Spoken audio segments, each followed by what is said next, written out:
The last breath of an empress was taken not in her palace, nor under the golden ceilings of Vienna, but upon a simple quay in Geneva. On that September afternoon of the year 1898, a thin file disguised as a weapon found its way into her heart, and the world did not at first understand what had happened. The wound was small, almost invisible, and she herself, tall and slender, continued walking for a moment, insisting she was fine. Yet within minutes, Empress Elisabeth of Austria, known to her people as Sisi, collapsed and faded into silence. That single act of violence, sudden and almost accidental, brought to an end a life already steeped in melancholy, beauty, and contradiction. And perhaps it was not death that was shocking, but how quietly it seemed to slip into the destiny of a woman who had lived much of her life as though walking beside shadows. Before we begin this telling, I greet you, dear listener, wherever in the world you may be. Tell us, if you wish, in the quiet corners of the comments when and where you are listening. These stories are threads in a vast web of memory that circles the earth.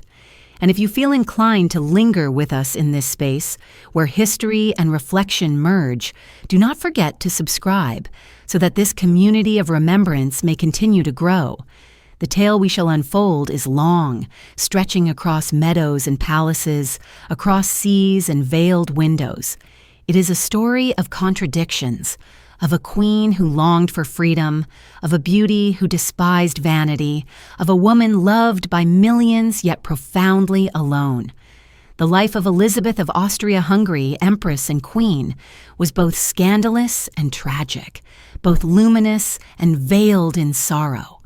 Tonight we will wander slowly through her days, one image at a time, like footsteps upon soft ground, until we arrive again at that lakeside in Geneva, where history closed her book. And so we begin. The meadow wines of Bavaria whisper first. For before she was an empress, before she was the rebel queen, Elisabeth was simply a girl born into the house of Wittelsbach in the year 1837. Her father, Duke Maximilian, was himself a figure of contradictions, a nobleman who preferred the freedom of the countryside, a poet of sorts, a man who enjoyed wandering with common folk and entertaining them with rustic tunes. He had little interest in the stiff grandeur expected of his rank, and this indifference shaped the household where Elisabeth grew. Her mother, Ludovica, was of sterner mold, carrying with her the weight of dynastic connections and duties, yet even she could not impose the full strictness of courtly life upon her children. Elisabeth and her siblings grew up half wild in a sense, roaming freely among horses, lakes, and woods. Imagine the air of Bavaria in those days, the scent of pine, the song of shepherds, the clatter of hooves upon stony paths. Elisabeth, known simply as Sisi within the family, grew tall and willowy, with long flowing hair the color of chestnuts. She rode horses fearlessly, often outpacing her brothers, and she delighted in the open air. There was in her already a longing to escape, though she did not yet know what from. She was not a child of salons and parlors, but of sunlight and shadow, of streams and meadows. One might wonder if destiny erred in selecting her for a throne, for the palace is seldom kind to souls accustomed to such freedom. It is said that her father, eccentric and jovial, gave to his children the gift of a kind of detachment from rigid order. He often refused to conform to aristocratic stiffness, and in his care, Elisabeth learned laughter, informality, and perhaps a subtle disdain for authority. Her mother, however, knew the world of alliances and dynastic marriages, and she kept watch over her daughters with the wary eye of one aware of how beauty could be currency. Among the daughters, it was Helene, called Nene, who was expected to make the grand match, not Elisabeth. Elisabeth was to be, in the family plan, the more modest sister, a shadow beside her elder's brilliance. But fate, as so often in the history of courts, ignored plans. When Elisabeth was 15, she traveled with her mother and sister Helene to Bad Ischl, a spa town in Austria. There, Emperor Franz Joseph awaited to meet his cousin Helene, who had been carefully chosen by families and advisors as the proper bride for the young ruler. Yet the emperor, still in the bloom of youth himself, saw instead the shy, graceful Elisabeth. She was not groomed for this encounter, not dressed with the formality of her sister, yet her freshness, her gentleness, her air of freedom struck him deeply. It was as if, after years of ceremonial encounters, he suddenly glimpsed something genuine, something untouched by calculation. Franz Joseph fell in love with Elisabeth almost instantly, and in a gesture that stunned both families, he declared his wish to marry her instead of Helene. Thus, in a single glance, the quiet life of a Bavarian princess was transformed into the destiny of an empress. But before we walk into Vienna with her, let us pause in these Bavarian meadows, for here lies the contrast that would forever define Elisabeth. The winds of her childhood, the freedom of her rides, the songs of her father, the laughter of unmeasured days, all these would remain inside her as a memory and a longing. Throughout her life, she would try to recapture them, escaping on journeys, avoiding ceremonies, surrounding herself with horses, seeking solace in the sea. Her reign would never erase the girl she once was, and perhaps it was this inability to surrender that made her so restless, so tragic, and yet so beloved. As a child, Elisabeth also carried within her a deep sensitivity. It is told that she was easily wounded by criticism, that she could fall into spells of melancholy. She had a poet's soul, though she would only later put her words onto paper. Already in youth, her sense of beauty and fragility mingled with an awareness that life could not be controlled. Was this awareness born of her father's carelessness, her mother's ambitions, or the quiet observations of a child standing slightly apart? No one can say, but one can imagine her standing by a window in Possenhofen, watching clouds drift, feeling that life's meanings were to be found in silence rather than in duty. Thus, when Franz Joseph chose her, she stepped not merely into marriage, but into a destiny for which she was never prepared. And yet, is it not often so? History is shaped less by those who seek power than by those upon whom power is thrust. Elisabeth never asked to be empress. Perhaps she never even wished it. But in that moment in Bad Ischl, the road ahead changed forever. The meadow wines do not vanish, however. They follow her unseen into Vienna. Even when she enters the gilded halls, they whisper in her ear. The fragrance of pine and the memory of horses' hooves remain within her, reminding her that she is not made for confinement. And this, perhaps, is where her tragedy begins. For how can one who longs for meadow winds survive the heavy curtains and endless etiquette of a palace? How can a girl of open skies become a woman bound by silks and crowns? The whisper of the meadow wines lingers still, unresolved, carrying us toward the moment when Elisabeth first passes through the palace gates of Vienna, never again to return fully to the world she had known. The heavy palace doors close behind her, their weight echoing down the gilded corridors, and with them vanishes the last breath of meadow air that had followed Elisabeth from Bavaria. She's only 16, still little more than a girl, yet already the bride of an emperor and the bearer of an empire's expectations. Franz Joseph, earnest and disciplined, devoted to duty as much as to his new bride, believes he has chosen for love. Yet love, in Vienna, does not come alone. It is accompanied by protocol, by surveillance, by the cold architecture of power. As Elisabeth steps into the palace, she does not enter a home, but a labyrinth. The court of the Habsburgs is old, perhaps older than any she could have imagined in her youthful days by the lakeside. Its rituals have been refined and hardened through centuries, and every bow, every gesture, every glance is weighed and measured. To Elisabeth, raised in the freer atmosphere of Possenhofen, this is a world of cages, delicate and shining, but cages nonetheless. She tries at first to adapt, Shyly but earnestly, she is young, beautiful, admired for her grace. The people adore her at first sight, and for a moment she seems to be the fairy tale empress. But behind the applause and the cheers, there is the endless gaze of her mother-in-law, Archduchess Sophie, who considers Elizabeth too young, too inexperienced, too frivolous to be a proper Empress of Austria. Sophie, stern and controlling, begins to take charge of matters both public and private, including the care of Elizabeth's children once they arrive. The palace doors that closed behind Elizabeth are not simply made of wood and iron. They are the barriers that separate her from her own freedom, her own choices, and soon even from her own family. And yet, in those early days of marriage, there is tenderness between Elizabeth and Franz Joseph. He is deeply enamored of her, patient with her shyness, eager to protect her. He writes her letters, offers her affection, tries to shield her from the sharp edges of court life.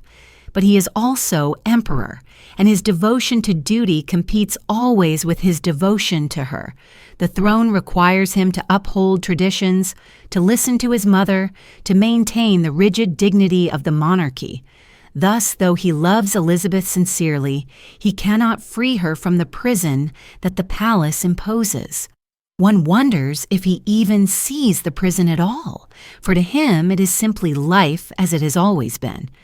In her new role, Elizabeth feels herself both celebrated and suffocated. The Viennese admire her youthful beauty, her delicate features, her tall, slender figure. Wherever she goes, she is the subject of admiration. But admiration is not the same as belonging. Within the court, she is treated as an outsider, a Bavarian intruder, not sufficiently molded to the Habsburg way. Every misstep is noted, every hesitation judged. Elizabeth, sensitive and easily wounded, feels the criticism keenly. Instead of drawing her closer, it pushes her further inward into a world of private longings and secret sorrows. The palace itself, grand as it was, must have seemed to her a gilded prison. The Hofburg with its endless halls, its windows that framed not meadows but other walls, its chambers filled with courtiers who whispered and watched, gave her little comfort. At night, when silence fell, did she not perhaps recall the sound of Bavarian crickets, the rustle of trees outside her childhood window? In the stillness of Vienna, the echoes of her lost freedom became louder. She missed her horses, the wild rides, the laughter of her siblings. She missed the careless days when she was simply Sisi, and not her imperial majesty. The struggle within her begins here, for Elizabeth is not a woman who can be easily broken into compliance. She resists quietly at first, then more openly. She seeks solace in her own ways, in riding, in long walks, in distancing herself from the suffocating etiquette of court. But resistance comes at a cost. The more she pulls away, the more hostile the court becomes, and the more she feels herself alienated. Her beauty becomes her shield, her independence her weapon, but also her burden. For in using them, she separates herself further from those around her. Franz Joseph, for all his love, cannot change her nature, nor can he soften his mother's influence. Archduchess Sophie criticizes Elizabeth's youth, her lack of seriousness, her supposed irresponsibility. When Elizabeth becomes a mother, Sophie takes charge of the children, believing she knows better how to raise imperial heirs. This is a wound that cuts deeply, for Elizabeth longs to be close to her children, to shape them with her own tenderness. Instead, she is pushed aside, told to smile for the public while others decide the fate of her family. Her sense of inadequacy deepens, and with it, her melancholy. And so the palace doors remain heavy, unyielding. Elizabeth walks through them, but she never truly enters. She is a figure within the court, but never of it. She is admired but not trusted, celebrated but not understood. In this paradox lies the seed of her lifelong restlessness. For how can one who has tasted the freedom of meadow winds accept the still air of ceremonial halls? How can one who longs for authenticity survive in a world of masks? The story of these early years is one of contrast. The love of Franz Joseph, sincere but helpless. The dominance of Sophie, stern and suffocating. The admiration of the public, bright but shallow. And in the center, Elisabeth, a young woman torn between duty and longing, between the golden crown and the green fields of her youth. Already the cracks begin to appear. Already the rebel spirit stirs within her, though she has not yet found the means to escape. The sound that lingers as this chapter closes is the echo of courtly footsteps in endless corridors. Footsteps that are not her own, footsteps that remind her always that she is being followed, watched, measured. They trail behind her wherever she goes, muffled yet persistent, a reminder that freedom is no longer hers to claim. And it is with those footsteps, unresolved, echoing still, that we move onward deeper into her life, into the struggles and the rebellions that will mark her path. The muffled echo of footsteps continues down the marble corridors, soft yet persistent, as if to remind Elisabeth that she is never alone. Every gesture, every movement, every word is shadowed by those who serve, those who watch, those who judge. In Vienna, nothing is private. The walls are lined with eyes, the ceilings heavy with expectations. For a young woman accustomed to meadows and silence, this endless scrutiny feels like an invisible chain, one that tightens with each passing day. Court life is a theater in which every role is assigned, rehearsed, and repeated endlessly. The emperor sits at its center, bound by tradition as much as by power. Around him revolve ministers, courtiers, attendants, and ladies-in-waiting, each with a script learned by heart. To Elisabeth, still so young, the play feels alien. She does not know the lines, nor does she wish to learn them. At banquets where glittering chandeliers cast their cold light upon faces painted in duty, she's expected to smile and remain still, to exchange words of politeness, never of intimacy. Every bow must be exact, every silence filled with the proper weight of respect. What is called refinement feels to her like suffocation. It is said that the Habsburg court of the mid-19th century was among the most rigid in Europe. Etiquette ruled more firmly than laws. Elisabeth could not choose her company, could not decide her schedule, could not speak freely without risking comment or reproach. Letters were monitored, conversations observed. Her ladies-in-waiting were appointed by Archduchess Sophie, not by herself, and thus they served not the empress, but her overseer. Even in her most private hours, she was not truly alone. How different it was from the warmth of Possenhofen, where she had ridden at dawn and sung with her sisters in the garden. The contrast is sharp, almost cruel. Over time, the young empress begins to withdraw. She smiles in public, but remains silent in her thoughts. Her melancholy deepens. Sensitive by nature, she feels the criticism of the court like cuts upon her skin. If she speaks too softly, she is accused of weakness. If she speaks too boldly, of arrogance. If she shows affection, it is deemed childish. If she withholds it, she is cold. She cannot win. And so she chooses instead to retreat into her own inner world, where the judgmental footsteps cannot follow.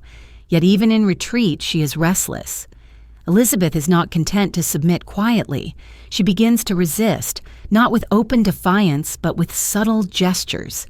She takes refuge in long walks, in hours with her horses, in escapes into the countryside whenever possible. The court sees in these habits eccentricity. She feels in them survival. At dawn, when others still sleep, she rides out, the sound of hooves against earth, a fleeting echo of her Bavarian youth. On horseback, she is free, her hair streaming behind her, her breath mingling with the morning air. It is one of the few times she feels herself again. Her relationship with Franz Joseph, meanwhile, becomes more complex. He remains devoted, almost blindly so, but he cannot comprehend her inner struggle. To him, court life is natural, even comforting, for it provides order and certainty. He cannot understand why Elizabeth finds it suffocating. He believes his love should be enough to sustain her. And in truth, he does love her. Deeply, faithfully, more than perhaps she ever loved him. But love cannot dissolve walls, nor can it silence footsteps. Franz Joseph's duty binds him as firmly as Elizabeth's longing binds her. And so they drift apart even as they remain side by side. The Viennese public, however, sees only her beauty. They are enchanted by her tall, slender figure, by her delicate features, by her long, flowing hair said to reach almost to her knees. They admire her presence at parades, her grace at ceremonies. For them, she is the fairy tale empress, the shining jewel of Austria. But this admiration only deepens her sense of alienation. For what they love is not her, but an image carefully preserved, an image that leaves no room for her sorrow. She becomes a symbol, and symbols are not permitted to feel. It is in these years that Elizabeth begins her lifelong struggle with identity. Who is she beyond the crown? A Bavarian child lost in Viennese splendor? A woman longing for freedom yet chained to duty? A wife loved but not understood? She does not yet have the answers, and perhaps she never will. But the questions begin here, in the silence of gilded rooms, in the echo of footsteps that follow her down endless halls. And so her days are filled with paradox. She is adored, but lonely, honored, but powerless, visible, yet unseen. At night, as candles flicker and courtiers retreat, she gazes into mirrors, not out of vanity, but out of searching. She wonders if the face she sees belongs to her, or to the empress the world demands. The reflection offers no answer. Only the silence of the palace replies, heavy and unmoving. What remains unresolved is the sound of those footsteps, courtiers moving behind her, attendants whispering in corners, the constant reminder that she is never free. They haunt her like shadows, muffled yet unending, as though the palace itself has a heartbeat not her own. And it is from this echo that the next turn of her story emerges, when Elizabeth, weary of confinement, begins to shape her shield not from words or rebellion, but from the one gift the world has already given her, her beauty. The comb's teeth glint faintly in the firelight, each one catching the glow as if it were a row of small blades. Elizabeth sits for hours while her ladies carefully untangle the river of her hair, that extraordinary crown of chestnut that falls almost to her ankles. The ritual is long, sometimes painful, yet she endures it in silence, for her hair has become more than a part of her body. It is a shield, a weapon, perhaps even a prison of her own choosing. In a world where she feels powerless, her beauty becomes the one realm she can control, the one domain where her will is sovereign. Elizabeth is not vain in the ordinary sense, though the court whispers otherwise. She does not cultivate her appearance for shallow admiration, nor to charm her husband, nor to dazzle courtiers. Rather, her beauty becomes an armor against the suffocating rituals of Vienna. If she cannot change the rules of the court, she can at least create rules of her own, exacting and relentless. And so she fashions a discipline as harsh as any military code. Her hair is brushed for 3 hours each day, and any fallen strands are counted, collected, as if each one were a measure of her dwindling youth. Her figure is maintained through near starvation. She eats sparingly, often nothing more than milk, broth, or a thin slice of fruit. She binds her waist so tightly that it measures no more than 19 inches, her corsets laced to the very edge of endurance. She walks endlessly, sometimes for hours without rest, covering great distances on foot while others ride in carriages. Her body is shaped into an ideal that seems less human than ethereal. The court marvels and gossips. Some praise her discipline, others murmur of obsession. But Elizabeth hears neither praise nor censure. For her, this regime is not performance, but survival. In the mirror, she seeks confirmation that she exists, that she remains herself beneath the crown. When she sees her beauty, she feels a kind of power.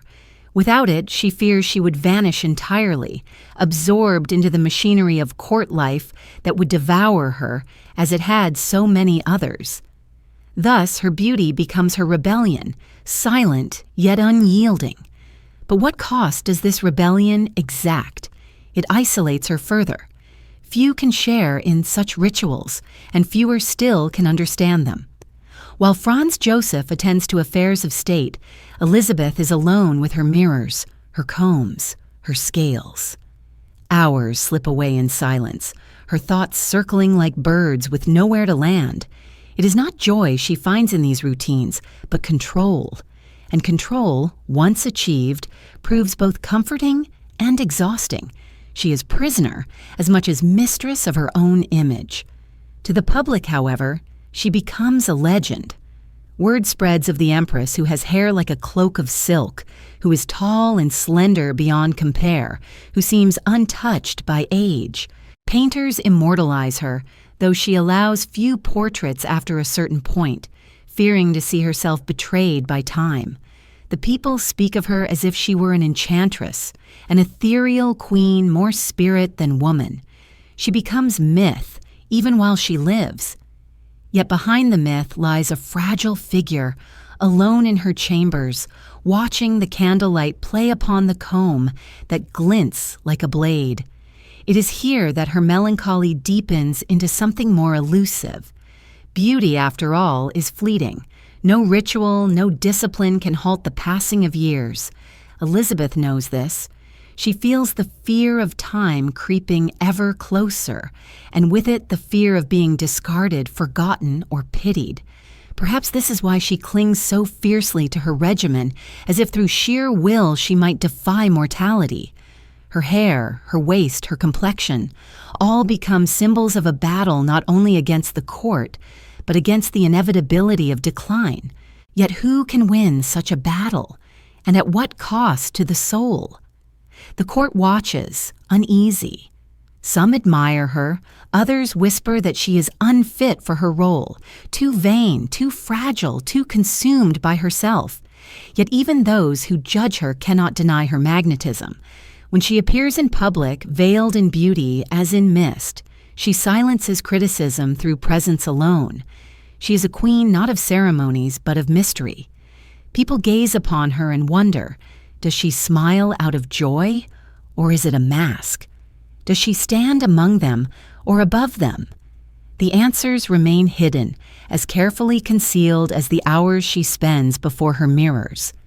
And in the silence of her chambers, when the comb is finally set aside and the last fallen hairs gathered into a box, Elizabeth listens to the fire crackle and fade.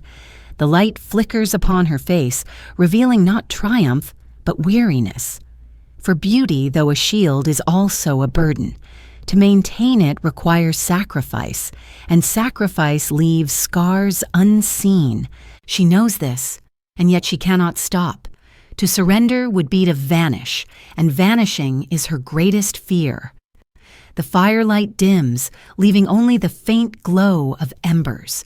The comb, polished and sharp, rests upon the table like a forgotten weapon. Outside, the palace lies in darkness, corridors silent, footsteps hushed. Yet within her, the struggle continues. She has built her defense, her fortress of beauty. But it is a lonely fortress. No one else can enter, and she herself cannot leave. The glint of the comb lingers, unresolved, as though reflecting a truth she cannot yet face, that even the most radiant armor cannot shield the heart from sorrow.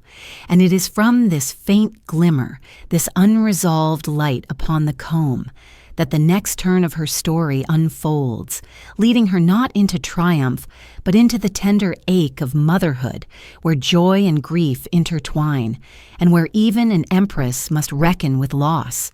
The sound of a cradle rocking drifts softly through the chamber, yet Elizabeth's hand is not the one that soothes it. The rhythm is steady, calm, almost mechanical, as if it belonged to the routine of a nurse rather than the instinct of a mother. Archduchess Sophie, stern and unbending, has taken the role of guiding hand, insisting that the raising of imperial children cannot be left to the uncertain affections of a young empress. Thus Elizabeth, though she bore them in her body, feels her children slipping from her grasp as soon as they take their first breath. Her first daughter, also named Sophie, is born amidst great public expectation. The empire rejoices at the arrival of an heir to its future queenship, but Archduchess Sophie wastes no time in asserting control. She dictates where the child shall sleep, how she shall be nursed, who shall tend to her every need. Elizabeth is told she is too inexperienced, too delicate, too absorbed in her own whims to raise a child of the dynasty.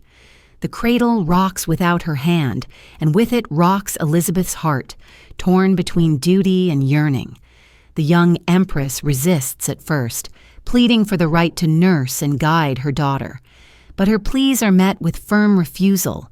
In the Habsburg tradition, children of the emperor are not the private treasures of their parents. They are instruments of the crown, symbols of continuity, political pawns. Archduchess Sophie believes she alone has the authority to shape them into proper heirs. For Elizabeth, this cold reasoning strikes deeply. To her, motherhood is not about dynasties, but about love. She longs to hold her child, to whisper to her, to comfort her with warmth. Instead, she is treated as a guest in her own nursery, allowed to gaze but not to touch. It is said that Elizabeth wept often during these years, though never in public. Her melancholy deepened as she felt herself excluded from the one role she desired most. She could endure the court's etiquette. She could survive the burden of ceremonies. She could even tolerate the scrutiny of strangers. But to be separated from her children was to be wounded in her very soul. And the wound grew deeper still with the birth of her next daughter, Gisela, and later her only son, Rudolf. Each time, Archduchess Sophie stepped forward, claiming authority, pushing Elizabeth aside. Each cradle rocked without her hand, and with each rocking, Elizabeth's sense of helplessness grew. Franz Joseph, devoted but bound by duty, did not intervene. To him, his mother's experience seemed unassailable, her wisdom beyond question. He loved Elizabeth, but he could not bring himself to oppose the woman who had guided his empire and his own upbringing. And so Elizabeth, once again, stood alone, her voice unheard, her sorrow unseen. The loneliness that had begun with court etiquette now deepened into maternal despair. The loss of her children's closeness drove Elizabeth further inward into solitude and melancholy. At times she fled from Vienna altogether, seeking solace in travel. She wandered to Hungary, to Bavaria, to the countryside, anywhere that offered her a moment of escape. She rode her horses with a kind of desperation, as though speed could free her from sorrow. But no matter how far she traveled, the cradles remained in Vienna, rocking without her hand, reminding her always of what she had lost. Her sorrow was not only emotional but physical. Elizabeth's health began to falter under the weight of her grief and the harsh regimes she imposed upon herself. She grew thinner, more fragile, her pale face a mask for the pain within. The court whispered of her eccentricities, her absences, her delicate constitution. But none whispered of the wound that caused them, the wound of a mother separated from her children. Tragedy soon struck in a form that pierced her even deeper. On a journey to Hungary, Elizabeth insisted on taking her eldest daughter, little Sophie, with her. The child, only 2 years old, fell ill with fever and died suddenly. The loss shattered Elizabeth. She blamed herself for insisting that the child travel. She blamed the court for denying her the right to mother her daughter properly. And she blamed the world for its cruel indifference. From that moment on, the rocking of the cradle was no longer a sound of distant exclusion, but a ghostly reminder of a life that would never return. Grief became Elizabeth's companion. It deepened her mistrust of the court, hardened her sense of alienation, and fueled her longing for escape. She grew more restless, more unwilling to conform, more determined to flee the suffocating atmosphere of Vienna whenever she could. Her beauty, once a shield, now became also a veil, concealing the sorrow that gnawed at her. To the public, she remained the enchanting empress, radiant and admired. To herself, she was a grieving mother, denied the comfort of her children, haunted by loss. And yet, even in sorrow, Elizabeth found fragments of resilience. She turned to poetry, to travel, to the embrace of nature. She sought in distant places what she could not find at home: freedom, consolation, meaning. But the wound of motherhood denied could never truly heal.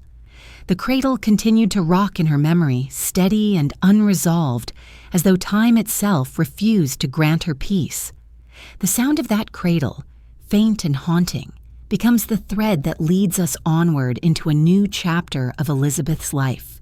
For if the cradle rocked without her hand in Vienna, it would soon be replaced by the swaying of ships and the rolling of carriages, as she set out on journeys far beyond the court, restless and searching, a wanderer even while crowned. The cradle's gentle rocking fades, and in its place comes the heavier, deeper sway of a ship upon the waters. Elizabeth, restless in her grief and estrangement, turns to the open road, to the endless rails and rolling seas, as though distance itself might console her. The Empress becomes a wanderer, leaving behind the rigid halls of Vienna for landscapes wide and unmeasured. Each journey is both flight and search, for she flees the suffocation of court life, yet also seeks some unknown peace, some fleeting freedom that can soothe the ache within. Her first great escapes are to the countryside of Hungary, where the air feels less heavy and the people less restrained. There she finds herself welcomed not as an intruder, but as a kindred soul. The Magyar nobles admire her grace, and the common folk cheer her with warmth. She learns their language, their songs, their customs. In their love of freedom, their pride, their resistance to Austrian authority, Elizabeth recognizes a reflection of her own spirit. The Hungarian plains, wide and open, remind her of the meadows of Bavaria, and she feels in them a sense of belonging absent from Vienna's gilded rooms. Yet even here, solace is fleeting, for sorrow follows her, and her heart remains heavy with loss. Soon her journeys extend further, carried on the new technologies of her age. Railways stretch across Europe, and Elizabeth embraces them, traveling incognito when she can, slipping away from courtly obligations to wander as a private soul. She delights in anonymity, in being simply a traveler rather than an empress. At stations and ports she moves swiftly, her veils concealing her identity, her steps quick with anticipation. Ships carry her across the Mediterranean, to Greece, to Corfu, to the sea whose horizon promises escape without end. On deck, she breathes the salt air and watches the waves break endlessly. And in their rhythm, she feels for a moment a harmony lost elsewhere. Those who serve her often remark on her restlessness. She cannot stay long in one place, cannot bear the stillness of permanence. The road becomes her refuge, the sea her companion. In distant landscapes, she hopes to find relief from grief and from herself. Sometimes she succeeds, if only briefly. She writes of the clarity of Greek skies, of the ruins that whisper of ancient freedom, of the sea winds that lift her spirit. But inevitably, the shadows return. For travel can carry the body far, but the heart remains tethered to its wounds. Elizabeth's wanderings also trouble the court. The empress is expected to embody stability, to remain at the emperor's side, to serve as symbol of unity. Instead, she slips away, leaving Franz Joseph alone with his ministers and his mother. Rumors spread that she neglects her duties, that she cares more for her own melancholy than for her empire. But Franz Joseph, though hurt by her absences, does not restrain her. He understands, at least in part, her need for escape. He writes to her, faithfully, patiently, longing for her return. He never ceases to love her, even as she distances herself from him. Yet Elizabeth's love is reserved less for her husband and more for the sense of freedom she finds abroad. She seeks mountains, seas, distant towns, and in them she loses herself, if only for a time. She walks tirelessly, covering miles each day, her companions exhausted by her pace. She climbs peaks, she explores ruins, she immerses herself in foreign tongues. Always she searches, though she cannot say for what. Perhaps it is for the meadow winds of her youth, or perhaps for a peace she suspects she will never find. Her wanderings also deepen her mystique. The people of Europe speak of the Empress who is never at home, who drifts like a ghost across the continent, who appears suddenly in distant places, veiled and silent. She becomes a figure of rumor and legend, admired and pitied in equal measure. Some see in her wanderings a romantic spirit, a queen too delicate for the weight of empire. Others whisper of instability, of eccentricity, of a woman unfit for her role. Elizabeth herself hears none of this, or if she does, she dismisses it, for she cares little for judgment when the horizon beckons. But travel, like beauty, is a fragile refuge. Each journey ends, each return to Vienna renews her sorrow. The palace doors close behind her again, the corridors echo with footsteps once more, and the air grows heavy. And so she flees again, restless as the tides. In time, she becomes almost untethered, a wanderer more than a queen, her heart always on the move. It is on one such journey that Elizabeth's bond with Hungary deepens. The people there adore her, sensing in her their own struggle for freedom. They see her not as distant royalty, but as a friend, a protector.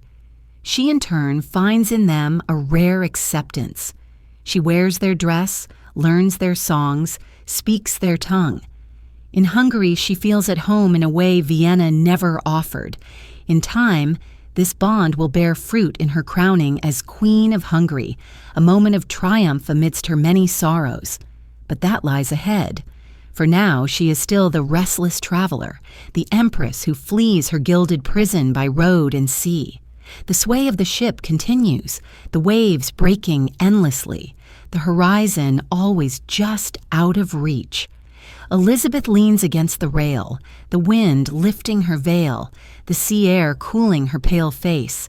For a moment she seems at peace, her sorrow dissolved in the vastness of the ocean.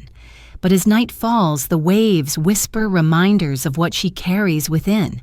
No distance can erase grief. No horizon can deliver her from herself. The ship sways on, unresolved, carrying her ever forward, yet never to the place she longs for most.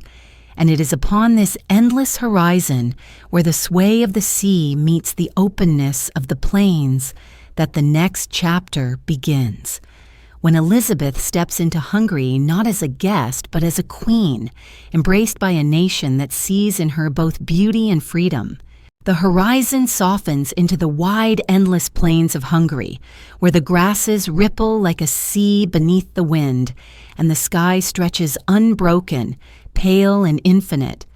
Elizabeth rides here, not as a prisoner of court, but as a woman, among people who see her with unclouded eyes. In Hungary, she is not the foreign Bavarian girl mistrusted by Vienna, nor the empress suffocated by etiquette. Here she is Sisi, beloved and honored, embraced as one of their own.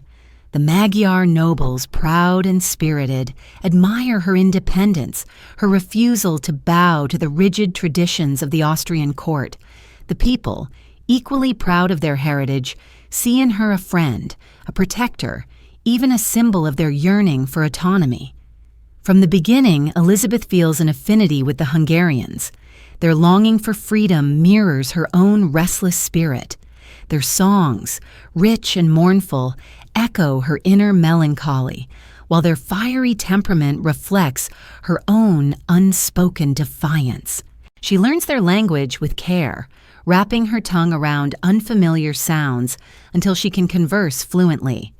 She dons their national dress with pride, its embroidered patterns a contrast to the stiff gowns of Vienna.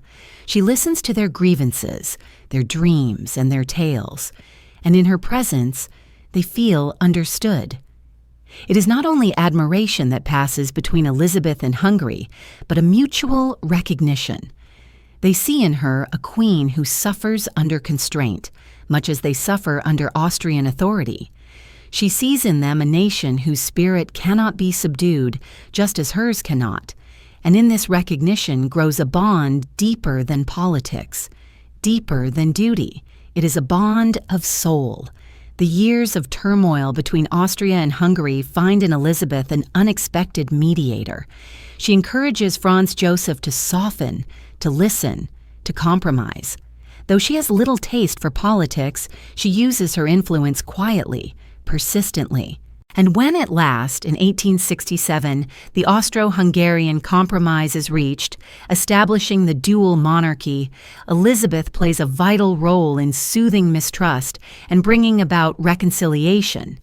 In that year, she and Franz Joseph traveled to Budapest for their coronation as King and Queen of Hungary. The ceremony is grand, yet Elizabeth's presence transforms it from spectacle into something more intimate. Dressed in Hungarian robes, speaking the language of her adopted people, she seems less a foreign monarch than a native queen returned. The crowds cheer her with genuine warmth, their voices rising like waves across the city. For once, Elizabeth does not feel the suffocating gaze of suspicion. For once, she is not merely admired for her beauty, but loved for herself. The crown upon her head feels not a burden, but a bridge between her and those who adore her. And yet, even in triumph, there is a shadow. For Elizabeth's bond with Hungary deepens the rift between her and Vienna. The Austrian court sees her partiality as betrayal, her love for Hungary as disloyalty. She is accused of neglecting her role as empress in favor of a foreign attachment. Archduchess Sophie criticizes her openly, declaring that Elizabeth undermines the dignity of Austria. Franz Joseph, though devoted to her, is torn between his empire's two halves, his loyalty divided between mother and wife, Austria and Hungary. Still, Elizabeth cannot renounce her affection. In Hungary, she has found what Vienna never gave: respect, acceptance, freedom. When she rides through the plains, surrounded by Magyar nobles, she feels again the breath of the meadows of her youth. When she speaks their language, she feels the thrill of belonging. Hungary becomes her refuge, her sanctuary, the one place where the restless wanderer feels briefly at home. But home, even here, is fragile, for life does not spare Elizabeth its sorrows. Her children remain largely under the control of Archduchess Sophie, and though she gains more influence after her coronation, the wounds of earlier years cannot be healed. She loves her surviving children, Gisela, Rudolf, Marie Valerie, but distance and grief have marked those bonds. Her youngest, Marie Valerie, she raises more closely, showering her with affection, but even this devotion is tinged with a possessiveness that isolates the girl later in life. Elizabeth's love, deep as it is often complicated by her longing, her wounds, her inability to remain still. Hungary, too, cannot fully console her. For though she is beloved, though she is crowned and celebrated, she is still restless. She travels still, sails still, wanders still. The plains, like the seas, provide only temporary refuge. The longing within her cannot be fully satisfied by place or people. Yet the memory of her Hungarian coronation, of the cheers that welcomed her, of the warmth that embraced her, remains one of the rare moments when Elizabeth felt truly cherished. As the years pass, she spends more and more time away from Vienna, often in Hungary, sometimes in Greece or elsewhere abroad. She writes poetry in which she pours out her melancholy, her sense of alienation, her longing for death. Yet in Hungary, at least, she continues to be adored. The people sing songs of their queen, the rebel empress who stood with them when others did not. Her image is woven into their national pride, her presence into their history. But Elizabeth herself is never at rest. She carries Hungary in her heart, but also her grief, her estrangement, her endless search. She remains always the wanderer. The rustle of Hungarian lace drifts faintly in the air, its embroidered patterns catching the light as she moves. A queen beloved yet restless. The lace lingers unresolved, delicate as memory, leading us onward into darker chambers, where the sound of joy is replaced by the cough of a dying child, and where the shadows of tragedy deepen around her once more. The lace that once shimmered in the sunlight of Hungarian triumph turns now to the heavy folds of mourning veils, their fabric dark and suffocating, their weight pressing against Elizabeth's slender shoulders. What had been the bright embroidery of belonging becomes instead the black garb of grief, for death comes swiftly into her life, and with it the echo of a child's cough that will never fade from her memory. It was in the year 1857, when Elizabeth traveled to Hungary with her eldest children, that the shadow first fell. Her little daughter, Sophie, not yet 2 years old, accompanied her on the journey. The Empress, already restless, sought to bring her children closer to her through shared experience, to assert herself as mother in ways long denied by Archduchess Sophie. But fate proved merciless. The child fell ill with fever, her small body unable to resist the sickness that spread quickly in the warm, unfamiliar air. In a matter of days, the laughter of the little girl was replaced by silence. Elizabeth, who had fought so hard for her right to mother her children, stood helpless as death claimed the one she had tried most to protect. The blow was unbearable. Elizabeth, still only 20 years old, was devastated by the loss. She blamed herself for insisting the child travel, believing her own longing for closeness had brought about tragedy. She blamed the court, too, for robbing her of the authority to care for her children as she saw fit, for keeping her distant until it was too late. She blamed the mercilessness of fate, which seemed always to shadow her most intimate joys. The death of her daughter carved deep scars into her heart, scars that would never heal, scars that would widen with time as further sorrows came. From that moment forward, Elizabeth associated Hungary not only with love and acceptance, but also with grief. The land that had embraced her also held the grave of her child. She withdrew even further from Vienna, where the court whispered cruelly about her failure, where Archduchess Sophie used the tragedy to reinforce her own authority. Elizabeth could not bear the sharpness of those eyes, nor the suffocating judgment of whispers that spread like smoke through the corridors. She began to long not just for freedom, but for absence, for disappearance. The veils she adopted after this loss became more than symbols of mourning. They were a shield, a way of hiding her sorrow from the world, but also of hiding herself. Elizabeth began to vanish behind layers of fabric, behind silence, behind the mask of beauty and ritual. Even when she returned to public life, she was more elusive than before, more distant. Her melancholy deepened into something closer to despair, and though she still charmed the people, still shone in ceremonies, her inner world grew darker. Franz Joseph, devoted yet helpless, tried to console her. He offered her love. He tried to draw her back into the warmth of family and court, but his life was built upon duty and order, and he could not understand the storm within Elizabeth. He could not see why she could not simply accept fate as others did, why she resisted the comfort of routine. To him, tragedy was to be borne with dignity. To her, it was to be mourned in silence, to be fled from in restless wanderings. Their distance grew, though his devotion never waned. In the years that followed, Elizabeth's sorrow was compounded by estrangement from her surviving children. Gisela grew under the watchful eye of Archduchess Sophie, distant from her mother's influence. Rudolf, her only son, would in time become close to her, but even then, the relationship was marked by shadows of melancholy inherited from her own restless heart. Only in her youngest, Marie Valerie, born years later, did she pour her undivided affection, clinging to her with a possessiveness born of earlier losses.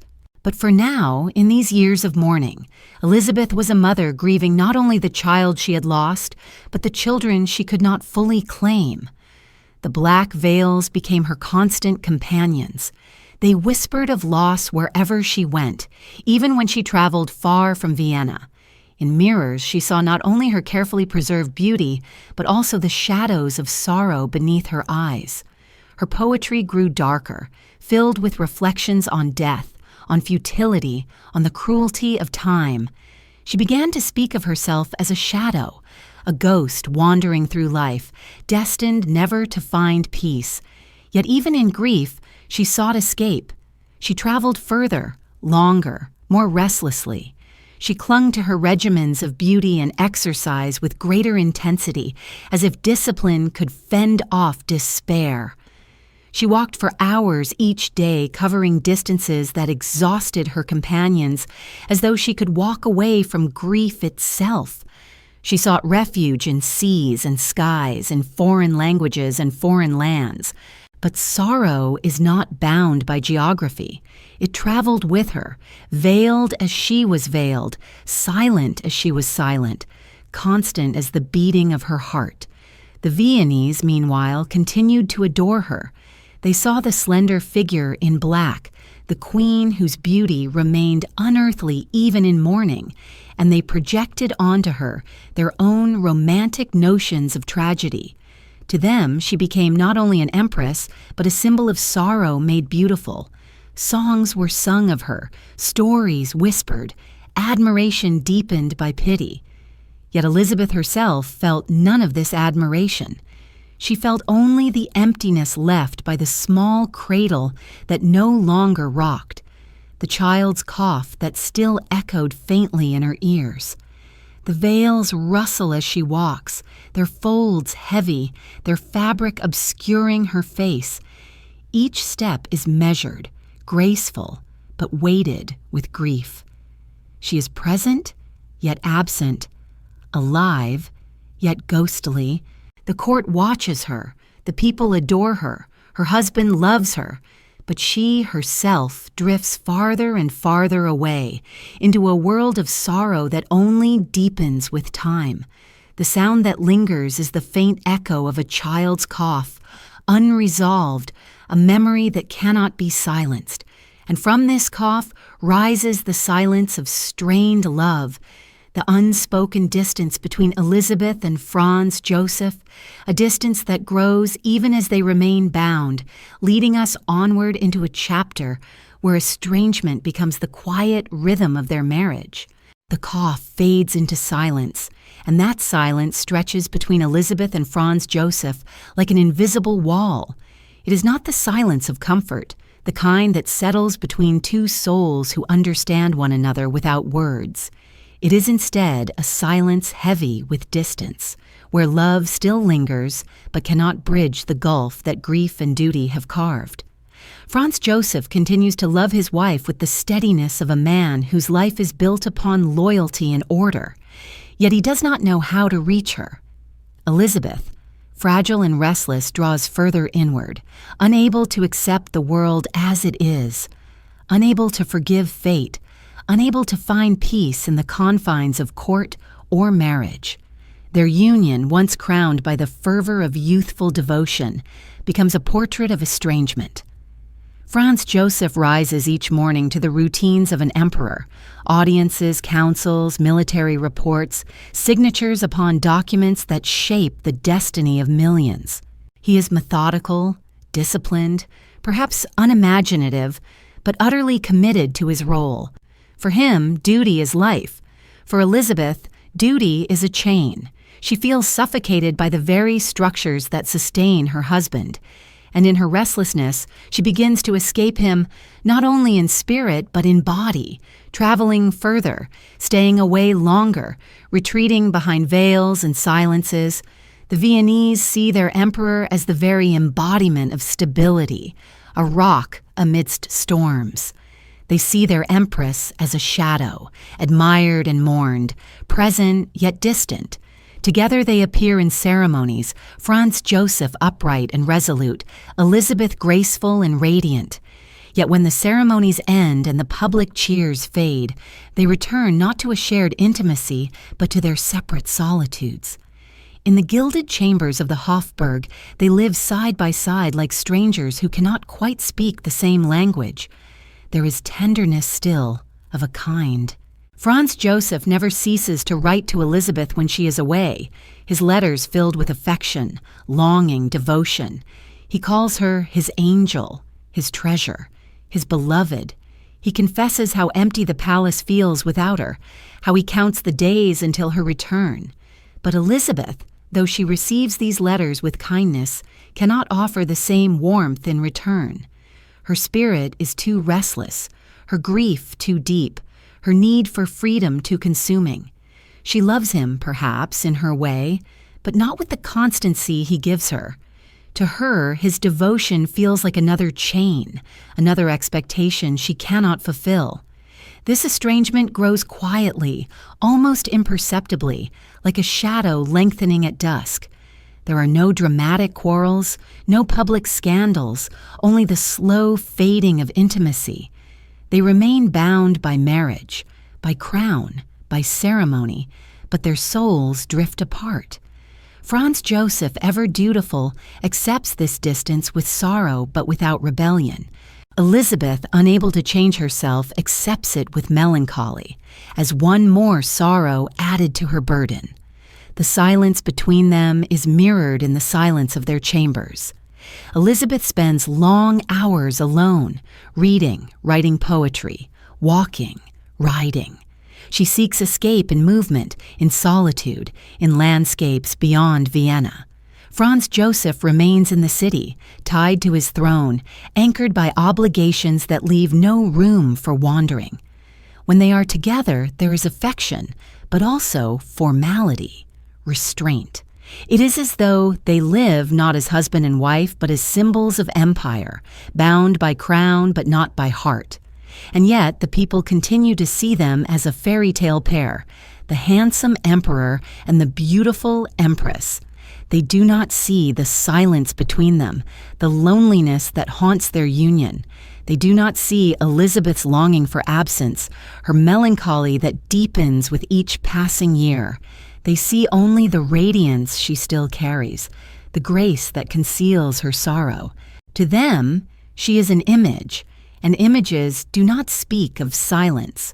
For Elisabeth, the estrangement becomes another reason to wander. She cannot find comfort in Franz Joseph's steadiness, nor in the court ceremonies, nor in the role of wife and mother that has been so often denied or distorted. She turns instead to the open road, to the seas, to the vast horizons that offer her a sense of movement, if not peace. Her marriage becomes another weight she cannot bear, though she never renounces it.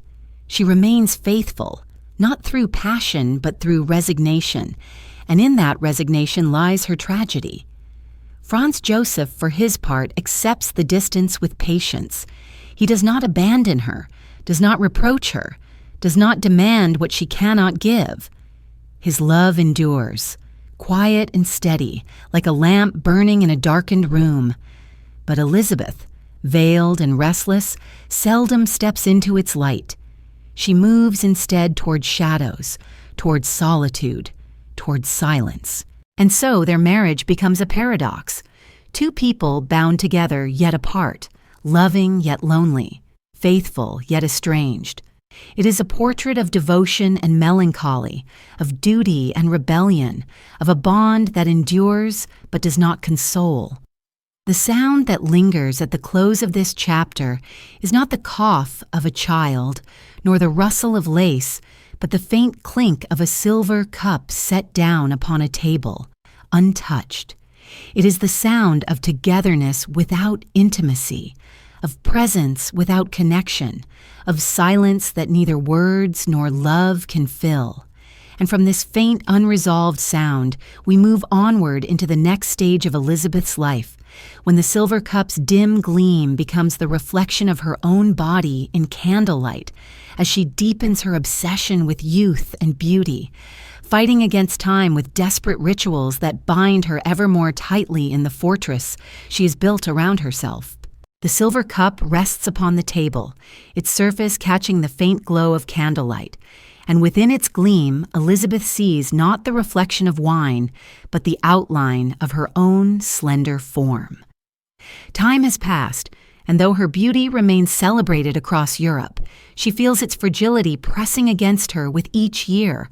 What the world admires as eternal grace, Elizabeth perceives as a fleeting gift already threatened by decline, and so she sharpens the rituals that had once been habits of discipline until they become relentless commandments, binding her to a cult of youth and beauty more demanding than any courtly etiquette.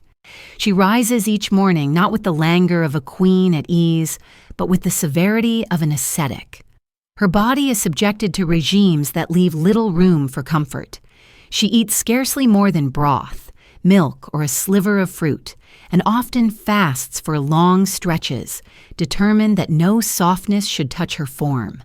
She measures her waist with unyielding precision, ensuring it remains bound to the 19 inches that have become both her pride and her prison. Her hair, still the cascading glory of her youth, is combed for hours each day, each fallen strand mourned as a warning of time's advance. To Elizabeth, these rituals are not indulgence but survival. The court may dictate her gestures, her movements, her role, but her body is her own, and upon it she enforces a rule as strict as any law of empire.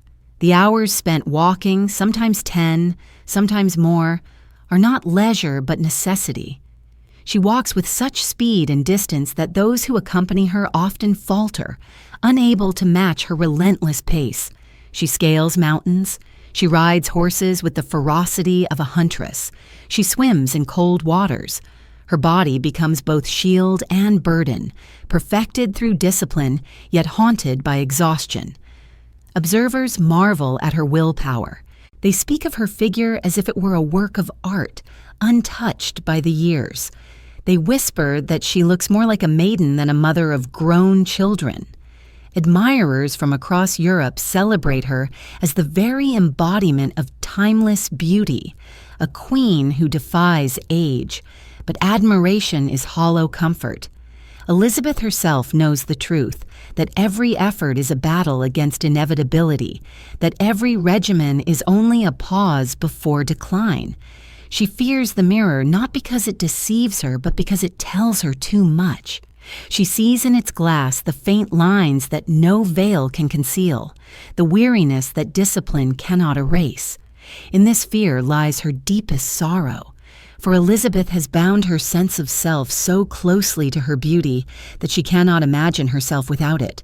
She believes that to age is to vanish, to lose not only admiration but existence itself. And so she fights with the only weapons she has: starvation, exercise, silence. Her beauty becomes not a blessing but a tyrant, demanding obedience, exacting sacrifice.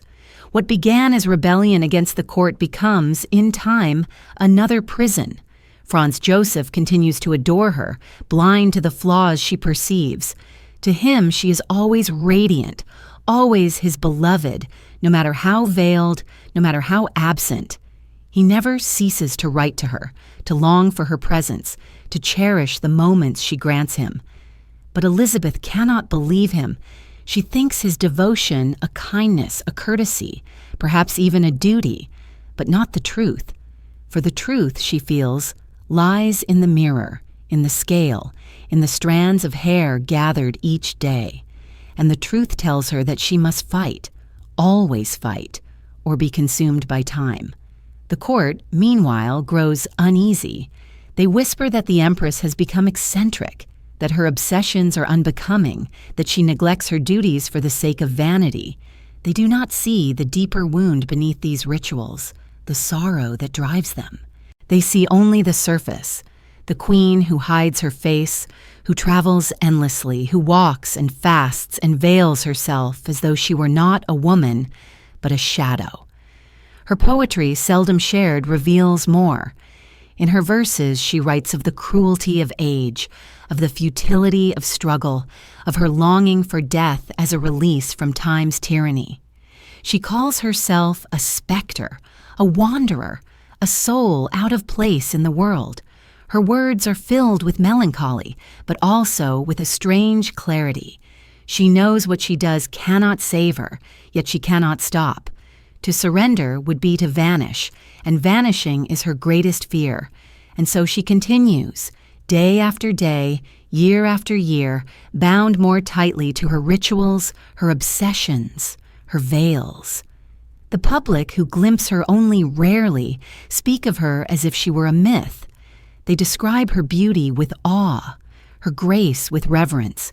They do not know the hours of hunger, the miles of walking, the tears shed before mirrors. They see only the legend, and the legend grows stronger even as the woman behind it weakens. In time, Elizabeth ceases to allow her portraits to be painted. She refuses photographers, shuns artists, avoids appearances. She does not want her image captured by others, fixed in time, betrayed by imperfection. She prefers to remain unseen, remembered as she chooses, not as she truly is. Her veils become thicker, her solitude deeper. The world continues to speak of her, to admire her, to mourn her, but the woman herself becomes a ghost, wandering through her own life. The candlelight trembles upon the mirror, and in its reflection, Elizabeth sees both the beauty she has preserved and the sorrow that preservation has cost her. The flame flickers, and for a moment her face seems to waver, half radiant, half haunted. She turns away, unwilling to confront the truth any longer. The mirror trembles in the candlelight, unresolved, a silent witness to the struggle she cannot abandon. And from this trembling reflection, we move onward into the next chamber of her life, where the shadows deepen with a tragedy far greater than age, when her beloved son Rudolf meets his fate at Mayerling, and Elizabeth's mourning becomes eternal, clothed forever in black. The mirror trembles in the candlelight, its surface wavering as though it, too, were uncertain of what truth it reflects. Elizabeth turns away, but shadows gather nonetheless, shadows that will soon take form in the greatest tragedy of her life. For beauty may be preserved by ritual, and grief may be numbed by travel, but destiny does not wait upon veils or mirrors. In January of 1889, at Mayerling, death claimed not only her son but the fragile hope she still carried, leaving her cloaked forever in black. Crown Prince Rudolf, her only son, was a young man of brilliance and torment, beloved by some for his charm, distrusted by others for his defiance. He had inherited from Elizabeth not only his fine features and sensitive soul, but also her melancholy, her sense of estrangement, her restless spirit. In him, the sorrow that haunted his mother found new life, twisted into despair. Though he stood as heir to one of Europe's mightiest thrones, he bore within him a storm that no title, no crown, no future could calm. His marriage to Princess Stephanie of Belgium was cold and embittered, his health weakened by illness, his political ambitions frustrated by his father's conservatism. He grew increasingly reckless, increasingly desperate, increasingly alienated. Elizabeth, though often distant in body, felt a closeness to Rudolf in spirit. She recognized in him the same sensitivity that had set her apart, the same refusal to conform, the same longing for a world different from the one given. In letters and conversations, they shared confidences that he did not entrust to Franz Joseph, but even she, who understood him best, could not pierce the depths of his despair. Perhaps she sensed it, as a mother does, But sorrow had taught her that some storms cannot be calmed, only endured. At Mayerling, Rudolf's despair reached its final act. With Baroness Mary Vetsera, his young mistress, he entered into a pact of death. Whether born of passion, desperation, or delusion, the result was the same. In a hunting lodge, the Crown Prince ended his life, taking Mary with him. When news reached Vienna, the empire reeled. An heir was gone, the dynasty shaken, the court silenced by scandal. But for Elizabeth, the loss was far more than dynastic. It was the shattering of her heart. When she received the news, she collapsed, crying out in grief so piercing that those who heard never forgot. She had lost her child, her only son, the one in whom she saw reflections of herself. The sorrow that had haunted her life now consumed it. From that day forward, Elizabeth dressed only in black, a widow's mourning, though her husband still lived. She never again wore colors, never again sought to adorn herself with jewels. She cloaked herself in veils so thick that often her face could barely be seen. She became a figure of shadow, a ghost wandering through palaces and across Europe. The Mayerling tragedy left Elizabeth not only grieving but transformed. She withdrew almost entirely from court life, appearing rarely, speaking little. She traveled more restlessly than ever, avoiding Vienna, avoiding memory, avoiding the places where Rudolf had once walked. She no longer cared for the rituals of beauty with the same fervor. They seemed hollow now, meaningless against death's finality. Her obsession with mirrors waned, replaced by a deeper obsession with escape. She fled into poetry, into solitude, into veils. Franz Joseph bore his son's death with the stoicism of duty, turning his grief into work, into endurance. But Elizabeth could not. She carried her sorrow openly, wearing it as visibly as the black garments that became her second skin. To those who saw her, she was a figure of haunting beauty, still slender, still graceful, yet shadowed by tragedy. Admirers whispered of her as a tragic heroine, a queen cursed by fate. Songs and stories multiplied, deepening her legend. But the woman herself was broken, her heart shattered beyond repair. In her poetry, written in secret, Elizabeth poured out her grief. She spoke of death as a release, of life as a burden, of her longing to join Rudolf in silence. She described herself as wandering like a shade, without purpose, without home. Her verses are raw, mournful, filled with a yearning for an end. Yet she lived on, carried by duty, by habit, by the momentum of existence. Perhaps it was for her daughters, perhaps for Franz Joseph, perhaps only because fate did not yet release her. The Mayerling tragedy also deepened her alienation from the world. She no longer trusted in joy, no longer believed in redemption. If beauty had been her shield and travel her escape, now mourning was her identity. She embraced it fully, disappearing into black garments, into veils, into absence. Even in public, she was scarcely visible, a shadow moving through crowds, admired yet untouchable. The people pitied her, adored her, mythologized her. They saw in her mourning not despair, but nobility, not weakness, but grace.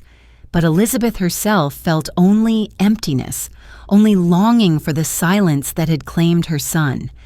From this time forward, she became known as the Mourning Empress, a figure of sorrow as much as of beauty. Her image was inseparable from her veils, her solitude, her restlessness. She wandered Europe as though seeking something she could never name, always moving, never arriving. She carried with her the weight of loss, the memory of Mayerling, the echo of a gunshot in a distant lodge. The black folds of her dress rustle as she walks, heavy and unending, like the tolling of a bell that will never cease. Each step is a reminder, each veil a concealment, each silence a confession. She is present, yet absent, alive, yet already half in death. and the sound of those black folds, unresolved, carries us onward into the next chapter, when Elizabeth, veiled and weary, begins to vanish from public life altogether, becoming less a queen than a phantom haunting the corridors of her own empire.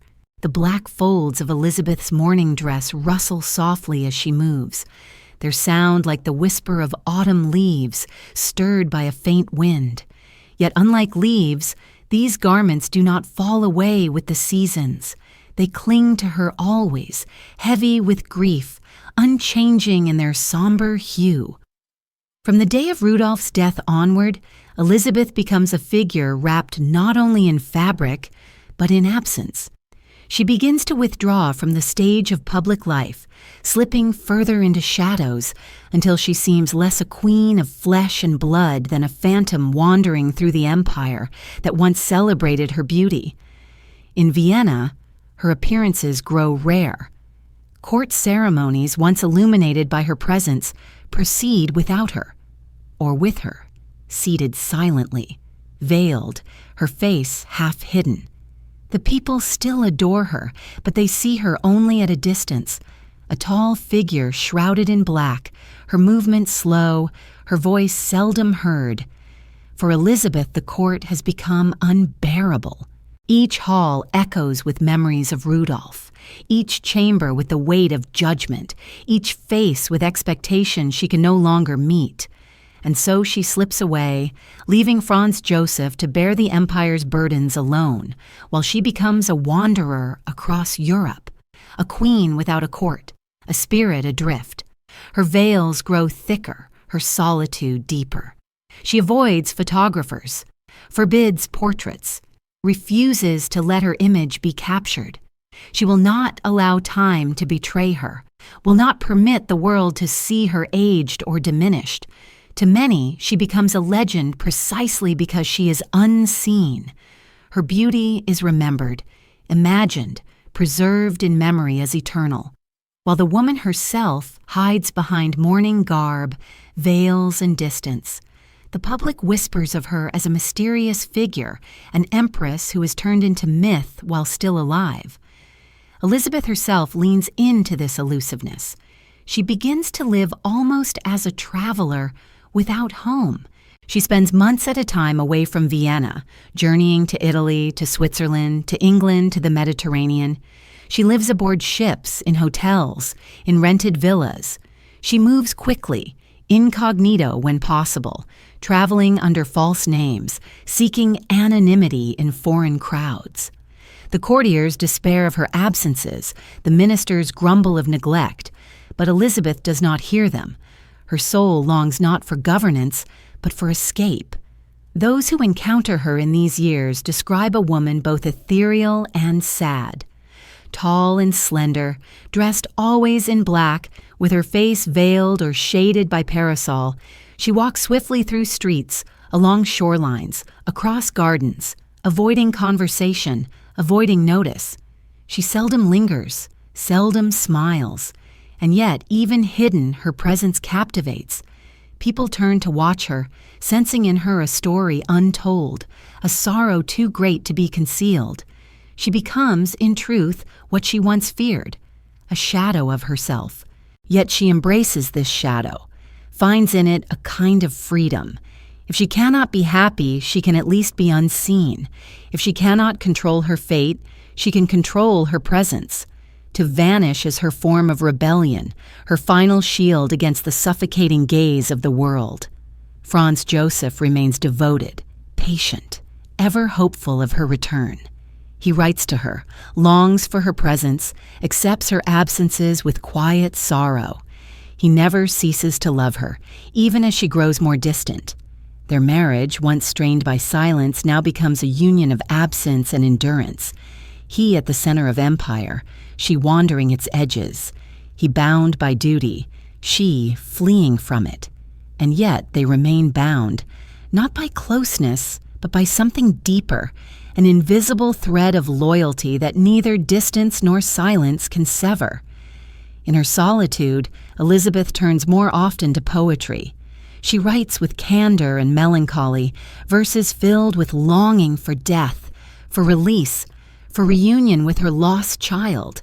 She compares herself to a ghost, to a ship adrift, to a caged bird whose wings beat endlessly against invisible bars. Her poetry reveals what her veils conceal, a soul exhausted, weary of life, yearning for silence. Yet she keeps these writings private, sharing them only with a few trusted confidants, unwilling to expose her deepest wounds to the world that misunderstands her. As the years pass, her legend grows even as her presence diminishes. She becomes, in the imagination of Europe, the rebel empress, the queen who refused the court, the beauty who hid her face, the mother broken by grief, the wanderer who drifted across the continent. Her mystery feeds the fascination of the public. Songs and stories surround her. Yet the real Elizabeth, the woman beneath the myth, remains unseen, shrouded in black, slipping further from the world. And so she drifts, year after year, her life a long procession of absences. She wanders palaces like a ghost, walks foreign streets like a stranger, sails seas like a pilgrim seeking no shrine. Her veils flutter in the wind, her footsteps echo in empty corridors. Her silence deepens until she seems less alive than remembered. The faint flutter of her veil in the wind lingers unresolved, delicate and haunting, carrying us onward into the next chapter, where Elizabeth, still restless and shrouded, turns not only to travel but to the world of myth, building for herself in distant Corfu, a palace where statues of Greek heroes stand in silent witness to her longing for transcendence. The veil flutters in the wind, its dark folds lifting for a moment before falling back, as though echoing the restless motion of Elizabeth's own spirit.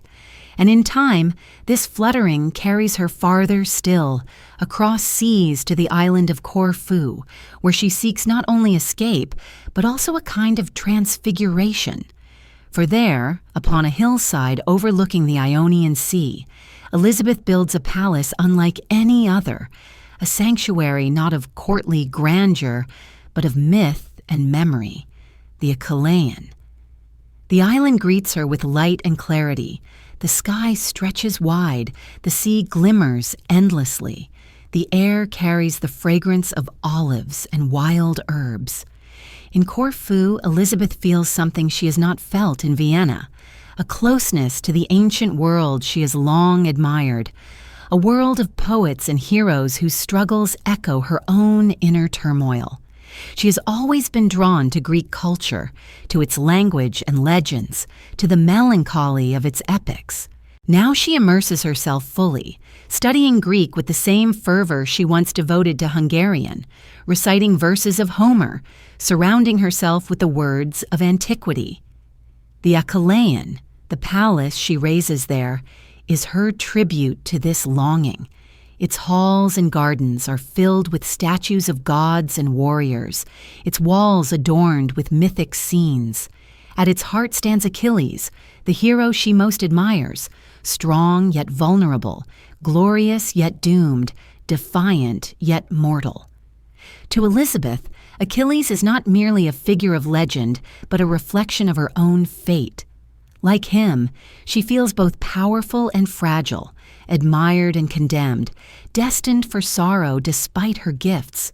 She surrounds herself with his image as if seeking in his story an answer to her own, or at least a companion in her solitude.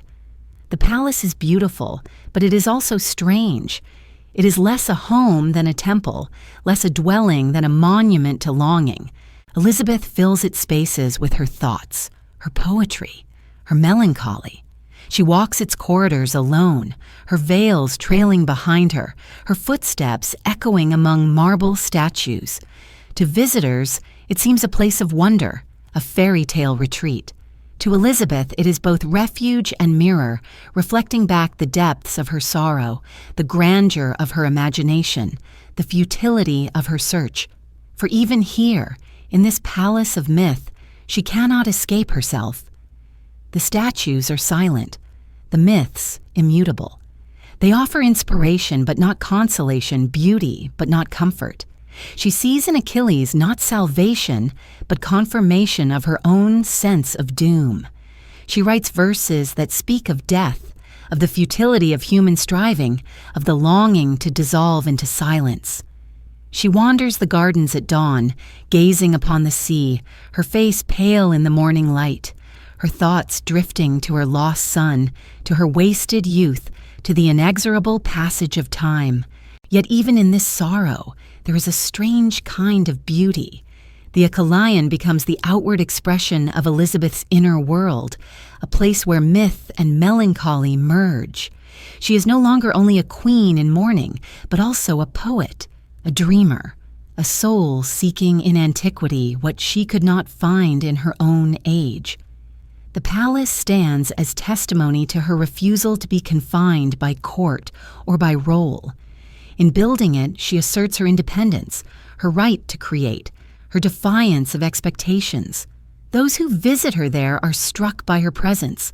Veiled and slender, she seems almost another statue among the many, a living figure who belongs as much to myth as to history. She speaks of heroes and poets, of fate and death, her words weaving sorrow and wisdom together. Some find her mesmerizing, others unsettling, for she is no longer merely an empress.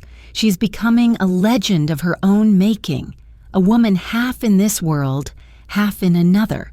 The Achillion itself, perched above the sea, seems to embody her spirit. It is beautiful, remote, filled with longing. It is admired but seldom inhabited, admired but seldom understood. Like Elisabeth herself, it is both admired and haunted. Yet as time passes, even this sanctuary cannot hold her. The wanderer in her remains restless, unwilling to linger too long even in the palace she built. She moves again, traveling to other lands, other seas, never finding the peace she seeks. The Achillion remains behind, a silent witness to her yearning, a marble echo of her soul. The gaze of Achilles, fixed in marble, lingers as Elisabeth departs. His eyes, unblinking, seem to follow her, to question her, to mirror her own sorrow. That gaze remains unresolved, a silent challenge, a reminder of mortality and fate. And from that gaze, we move onward into the next chapter, where Elisabeth, unable to find peace even among statues, turns ever more inward, pouring her thoughts into poetry that reveals the hidden depths of her heart. The marble gaze of Achilles lingers, fixed and unyielding, his eyes forever cast toward a battle long concluded, his fate sealed in the lines of ancient song.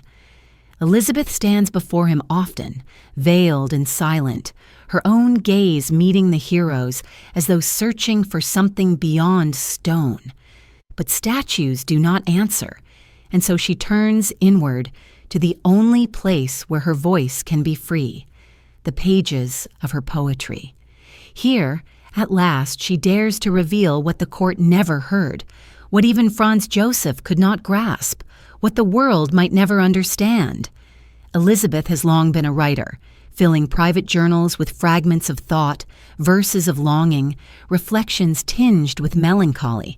But in these years, after the loss of Rudolf and the endless wanderings of her later life, her poetry deepens into something darker, more confessional. She writes not for others, but for herself, pouring into words the sorrow she cannot speak aloud. Her lines become companions in solitude, mirrors of her heart, echoes of her silence. The verses are not polished works of art meant for admiration. They are raw, unguarded, at times jagged. She writes of death as a friend, of life as a burden, of time as a merciless thief. She compares herself to a shadow, a ghost wandering among the living, a bird beating its wings against invisible bars. She writes of her longing to dissolve into silence, to escape the chains of beauty, duty, memory. Her words reveal not vanity but despair, not rebellion but exhaustion. Yet within the melancholy there is also clarity. Elisabeth sees the world with sharpness, her sensitivity cutting through illusion. She writes of the emptiness of ceremony, of the futility of ambition, of the loneliness of power.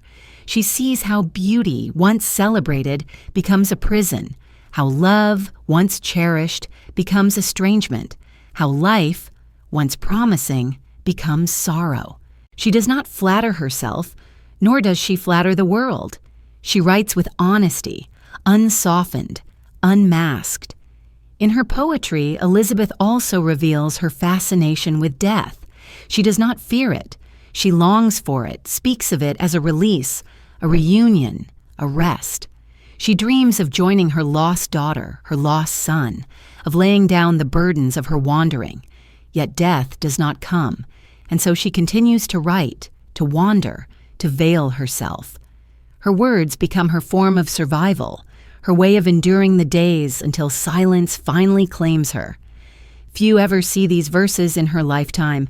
She shares them only with a handful of confidants, those she trusts to understand. To the world, she remains the veiled empress, the wandering queen. To herself, she's a poet of sorrow, a soul writing its own elegy. Only long after her death will the full scope of her poetry be revealed, and readers will glimpse in her lines the depth of her melancholy, the brilliance of her insight, the tragedy of her heart. For now, in these years of solitude, poetry becomes her sanctuary. She writes in hotel rooms, aboard ships, in the gardens of the Achillion, in the quiet corners of her endless travels. Wherever she goes, the pages travel with her, filled with words that flow as steadily as her footsteps.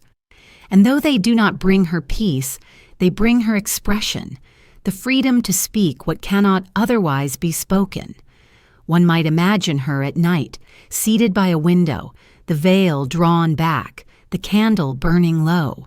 She writes with quill in hand, the ink flowing steadily, her face illuminated by flickering light.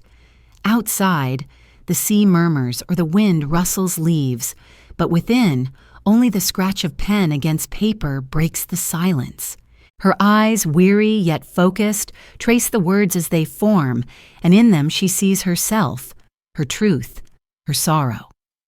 When the candle gutters, she sets the quill aside, but the words remain black upon the page, silent yet enduring. Her poetry deepens her legend, though few yet know it, for it reveals the woman behind the myth, the soul behind the beauty, the grief behind the veils. It shows that Elisabeth was not only a queen, not only a figure of sorrow, but also a poet, a thinker, a seeker of truth. It shows that her melancholy was not emptiness, but reflection, not weakness, but sensitivity too great for the world she inhabited. The quill hovers above the paper, its tip glistening with ink, suspended in the pause between thoughts. It trembles, unresolved, as though uncertain whether to write of life or death, of sorrow or hope. And from this trembling quill, we move onward into the next chapter, where Elisabeth, veiled and weary, steps once more into a world filled with storms, not of poetry, but of politics and violence, where assassins move in shadows, and where she, fragile and solitary, becomes paradoxically both queen and target. The quill hovers above the page, trembling with a drop of ink that refuses to fall, as if caught between the weight of thought and the silence of surrender. Elisabeth sets it down at last, the words unfinished, the page half filled with melancholy. Outside, the world shifts in ways she cannot ignore. For though she withdraws into veils and verses, Europe itself is restless, its streets and squares alive with voices of discontent. Anarchists speak of violence as remedy, of assassination as message. Thrones tremble, not under armies, but under the daggers of solitary men who believe themselves instruments of justice. Into this storm, Elisabeth wanders, frail and unguarded, a queen who has ceased to fear death and so makes herself most vulnerable to its embrace. In these later years of her life, Elizabeth travels incessantly. She moves with little ceremony, often disguised by veils. Her companions few, her protection minimal. She refuses the entourages of guards and attendants that once accompanied her, dismissing them as burdens. She does not care for safety, perhaps she does not even desire it. She walks through streets like an ordinary woman, boards ships and trains without notice, slips into hotels under assumed names. It is as if she wishes to dissolve into the crowd, to become invisible, yet paradoxically, her height, her bearing, her veiled figure draw eyes wherever she goes. She cannot help but be noticed, even when she wishes to vanish. Those close to her worry for her safety. They remind her of the dangers of the age, of kings and queens struck down by assassins, of the hatred that festers among those who see monarchs as symbols of oppression. But Elizabeth only shrugs. She does not fear death. She welcomes the thought of it.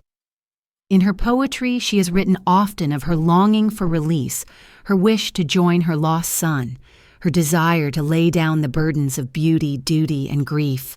To her, death is not an enemy, but a friend she has been expecting for years. Why should she guard against what she secretly longs to meet? Yet this does not mean she courts death openly. She does not seek the assassin's hand, nor does she dramatize her vulnerability. Rather, she drifts through life with a quiet indifference, as if already halfway gone. Her veils conceal her, her silence protects her. Her endless walking carries her from one place to another. She lives as a shadow, and shadows cannot be stabbed, though bodies can. Europe in these years grows tense. Empires stand tall, yet beneath them the ground shifts. Workers demand rights. Nations demand independence. Thinkers demand change. Anarchists see in monarchs the embodiment of a system they despise, and so they strike, not for personal vengeance, but for spectacle, for message. One emperor after another lives under threat. Franz Joseph himself is a target, but he surrounds himself with guards, with ceremony, with the weight of authority. Elizabeth, by contrast, drifts unguarded through public spaces, a solitary woman in black. To those who would strike, she is both unlikely and inevitable. Unlikely because she seems already broken, inevitable because she is so exposed. Her vulnerability is heightened by her habits. She walks for hours each day, often along open roads through crowded cities by the edges of lakes. She refuses to be confined.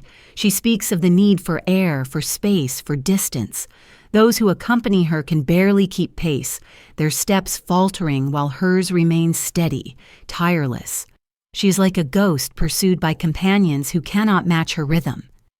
In these walks, she finds a kind of solace, though fleeting. The movement of her body eases the stillness of her sorrow. But each step also exposes her to eyes that watch, some in admiration, some in malice. Her poetry reflects this paradox. She writes of herself as a wanderer, already half dead, invisible to those around her. Yet she also writes of daggers, of sudden ends, of the thin line between life and silence. She seems to anticipate her fate, though not with fear.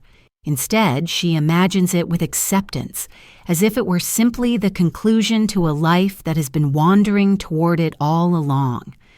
Those who meet her in these final years describe her as otherworldly. They note her height, her veiled face, her thin figure, her silence. She speaks little, and when she does, her words are often tinged with melancholy. She listens more than she talks, observes more than she engages. She gives the impression not of royalty, but of a pilgrim passing through, a traveler whose destination lies beyond the visible world. Admirers are struck by her presence, yet they sense her absence too. She is among them, but not of them, and so she moves, across borders, across seas, across time, a solitary figure in black drifting through a Europe unsettled. She is not protected, not secured, not shielded by guards or walls. She is exposed, fragile, alone. And in that fragility lies her fate. The faint trace of her footsteps along a lakeside path lingers as she disappears into the distance. The steps are steady, deliberate, echoing softly against the stones, unresolved.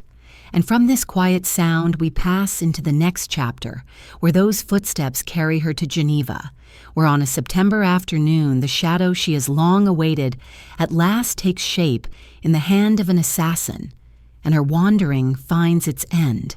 The footsteps fall softly along the lakeside path in Geneva, the stones warm beneath the September sun, the water glimmering with the stillness of late afternoon. Elizabeth walks as she has always walked, veiled, slender, her stride purposeful yet serene, accompanied only by a lady-in-waiting.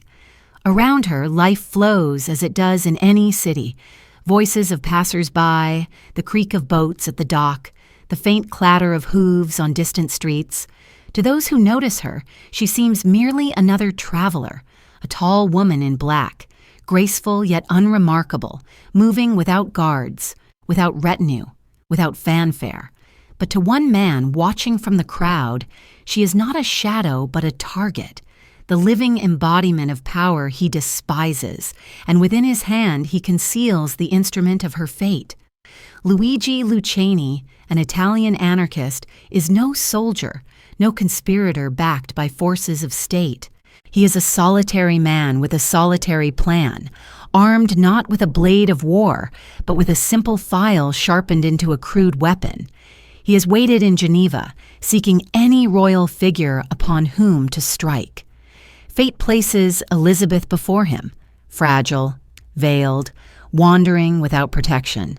To him, she is an opportunity, a symbol, a message to the world. To her, he is nothing but a passer-by, until the moment he presses his hand against her breast and delivers the blow that history will remember. The act itself is quick, almost imperceptible. A sudden jostle, a fleeting pressure, a gesture that to the crowd appears no more than a clumsy bump between strangers. Elizabeth staggers but steadies herself, assuring her companion that nothing serious has occurred. The wound is so small, so hidden, that even she does not realize its gravity. She continues to walk, her face pale but her steps determined, moving toward the boat that awaits her on the lake. Only after a few moments does weakness overtake her, and she collapses. The sharpened file has pierced her heart, and though the mark is slight, the wound is mortal. Those around her rush to her aid, carrying her back to her hotel. Physicians are summoned, attendants gather, but there is little to be done. Elizabeth lies upon the bed, her veil removed, her face still striking in its pallor. For a time she remains conscious, whispering faint words, insisting at first that she is fine, that she will rise again. But the silence she has longed for throughout her life begins to enfold her. Her heart falters, her breath grows faint, and within the quiet of that Geneva room, she slips away, as softly as she had walked through life. Outside, the city stirs with confusion. The people do not immediately understand what has happened. News spreads slowly, disbelief clinging to every word. How could an empress, one of the most famous women in Europe, die in such an ordinary place, at the hands of such an ordinary man, with such an ordinary weapon? There is no battlefield, no grand conspiracy, no clash of armies, only a sharpened file, a lakeside path, a queen walking without guards. The simplicity of it shocks as much as the act itself. Franz Joseph, when he receives the news, is devastated. He had always loved her, even through estrangement, even through silence, even through years of absence. His devotion had never faltered, and now it finds no answer. He mourns her with a grief that is both personal and imperial, for he has lost not only his beloved wife, but also the symbol of an empire's grace. His letters to her cease, the thread that bound them severed by a single stroke. The world mourns as well. In Vienna, crowds gather, their voices hushed, their eyes wet with sorrow. They had admired her beauty, pitied her melancholy, cherished her as their empress. Now she becomes to them a martyr, a figure of tragedy elevated to legend. Across Europe, newspapers carry the story, their headlines filled with disbelief. An empress slain in Geneva by an anarchist's file. History itself seems stunned. Elizabeth's body, borne back to Vienna, is received with reverence. Draped in black, accompanied by solemn ceremony, she returns at last to the city she had fled so often. Yet even in death she seems distant, her figure pale, her spirit already gone elsewhere. The black veils that had shrouded her life now shroud her coffin, the mourning of a continent mingling with the mourning that had defined her existence. In her death, Elizabeth becomes what she had been in life, a paradox. She longed for invisibility, yet she is remembered more vividly than most queens of her age. She fled from duty, yet her absence made her presence all the more powerful. She hid her face, yet her image endures. She despised the prison of beauty, yet she is immortalized as one of the most beautiful women of her time. She longed for silence, yet her death echoes across history. The final beat of her heart fades into silence, unresolved, carrying us onward into the aftermath. Vienna's mourning, Franz Joseph's grief, Europe's astonishment, and the transformation of Elizabeth from woman to legend, from restless wanderer to eternal symbol of sorrow and beauty. The fading beat of Elizabeth's heart dissolves into silence, and that silence spreads outward, first through the room in Geneva, then through the streets beyond, and at last across the entire empire that had once adored her. Vienna, so often filled with the clatter of carriages and the bustle of courtiers, is hushed in disbelief. News travels swiftly. The empress is dead, struck down not by illness nor by time, but by the hand of an assassin upon a public quay. The people of Austria, who had long spoken of her as a distant yet beloved figure, gather in crowds, their faces pale, their voices subdued. Bells toll across the city, slow and heavy, each peal an echo of loss. For Franz Joseph, the news is more than tragedy. It is a wound that pierces the core of his life. He had endured the death of his son with stoicism, had borne decades of estrangement with patience, had accepted Elizabeth's distance with quiet resignation. Yet through it all, he had loved her faithfully, unwaveringly, with a devotion that defied silence. Now that devotion finds no response. He is left alone, the palace emptier than ever, the long corridors filled only with memory. Those who see him in the days that follow speak of his grief as profound, deeper even than his imperial composure could conceal. He had lost not only his wife, but the dream he had never ceased to carry.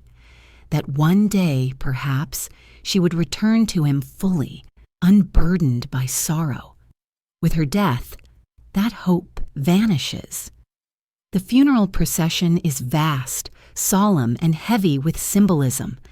Elizabeth's coffin, draped in black, is borne through Vienna amid throngs of mourners. Her veils are no longer fabric upon her shoulders, but have become the collective mourning of an empire. The people weep openly, their sorrow mingled with reverence, for in death, she is no longer the elusive, wandering queen, but a symbol of loss that all can share. The streets are lined with candles, the air thick with incense, the sound of prayers rising from every corner. And yet, beneath the reverence, there is unease. For Elizabeth had always stood apart, had always resisted the role imposed upon her. In life, the court had whispered against her, criticized her absences, judged her eccentricities. In death, those whispers are silenced, replaced by adoration. She becomes suddenly untouchable, sanctified by tragedy, her flaws forgotten, her sorrows transformed into grandeur. This transformation is swift, almost unsettling. The empress who had hidden herself from the world is now revealed in memory as larger than life, a legend sealed by her final act of fate. Franz Joseph orders that her chambers remain preserved, her belongings untouched, as though by keeping them he can hold her presence a little longer. In his solitude, he speaks of her with tenderness, calling her his angel, his treasure, even as his eyes betray the sorrow of one who knows he could never reach her. Ministers and courtiers carry on with the empire's affairs, but the emperor himself moves through them like a shadow, his grief etched upon his face. To those who had known his steadiness for decades, his sorrow is a rare glimpse of the man beneath the crown. Across Europe, the assassination is met with horror. Monarchs mourn her, writers lament her, ordinary people speak of her as though she were their own. Newspapers carry her image, retelling her life with tones of reverence and pity. Yet much of what they print is myth, for Elizabeth herself had hidden too much to be truly known. They speak of her beauty, her melancholy, her wanderings, her tragedy, but they cannot touch the inner depths of her soul. In this way, she becomes less a woman remembered than an image recreated, her true self dissolving into legend. In Vienna, the people remember her not only as their empress, but as the sorrowful figure who had reflected their own struggles. They had admired her defiance of court rigidity, her embrace of Hungary, her resistance to the suffocating traditions of empire. They had pitied her tragedies, mourned her distance, cherished her beauty. In her death, they see her not as absent, but as eternal, a symbol of the fragility of life even at its most gilded. For Franz Joseph, however, no legend can console. He lives on for years after her passing, carrying the empire through wars and upheavals, but always with the shadow of sorrow upon him. Those who encounter him note that he seldom smiles, that he speaks of Elizabeth with quiet reverence, that he keeps her memory alive not through public words but through private devotion. His grief never fades, though his duty never falters. The emperor remains steady, but the man remains broken. And so Elizabeth's death marks not only the end of her wandering, but also the beginning of her eternity as a symbol. She becomes, in memory, what she had resisted in life, a figure adored without flaw, sanctified by sorrow, transformed into myth. Her veils, once shields of absence, are replaced by the veils of legend, through which no one can clearly see the woman she truly was. The toll of the church bells lingers, deep and unresolved, echoing across Vienna's streets, across the empire, across Europe.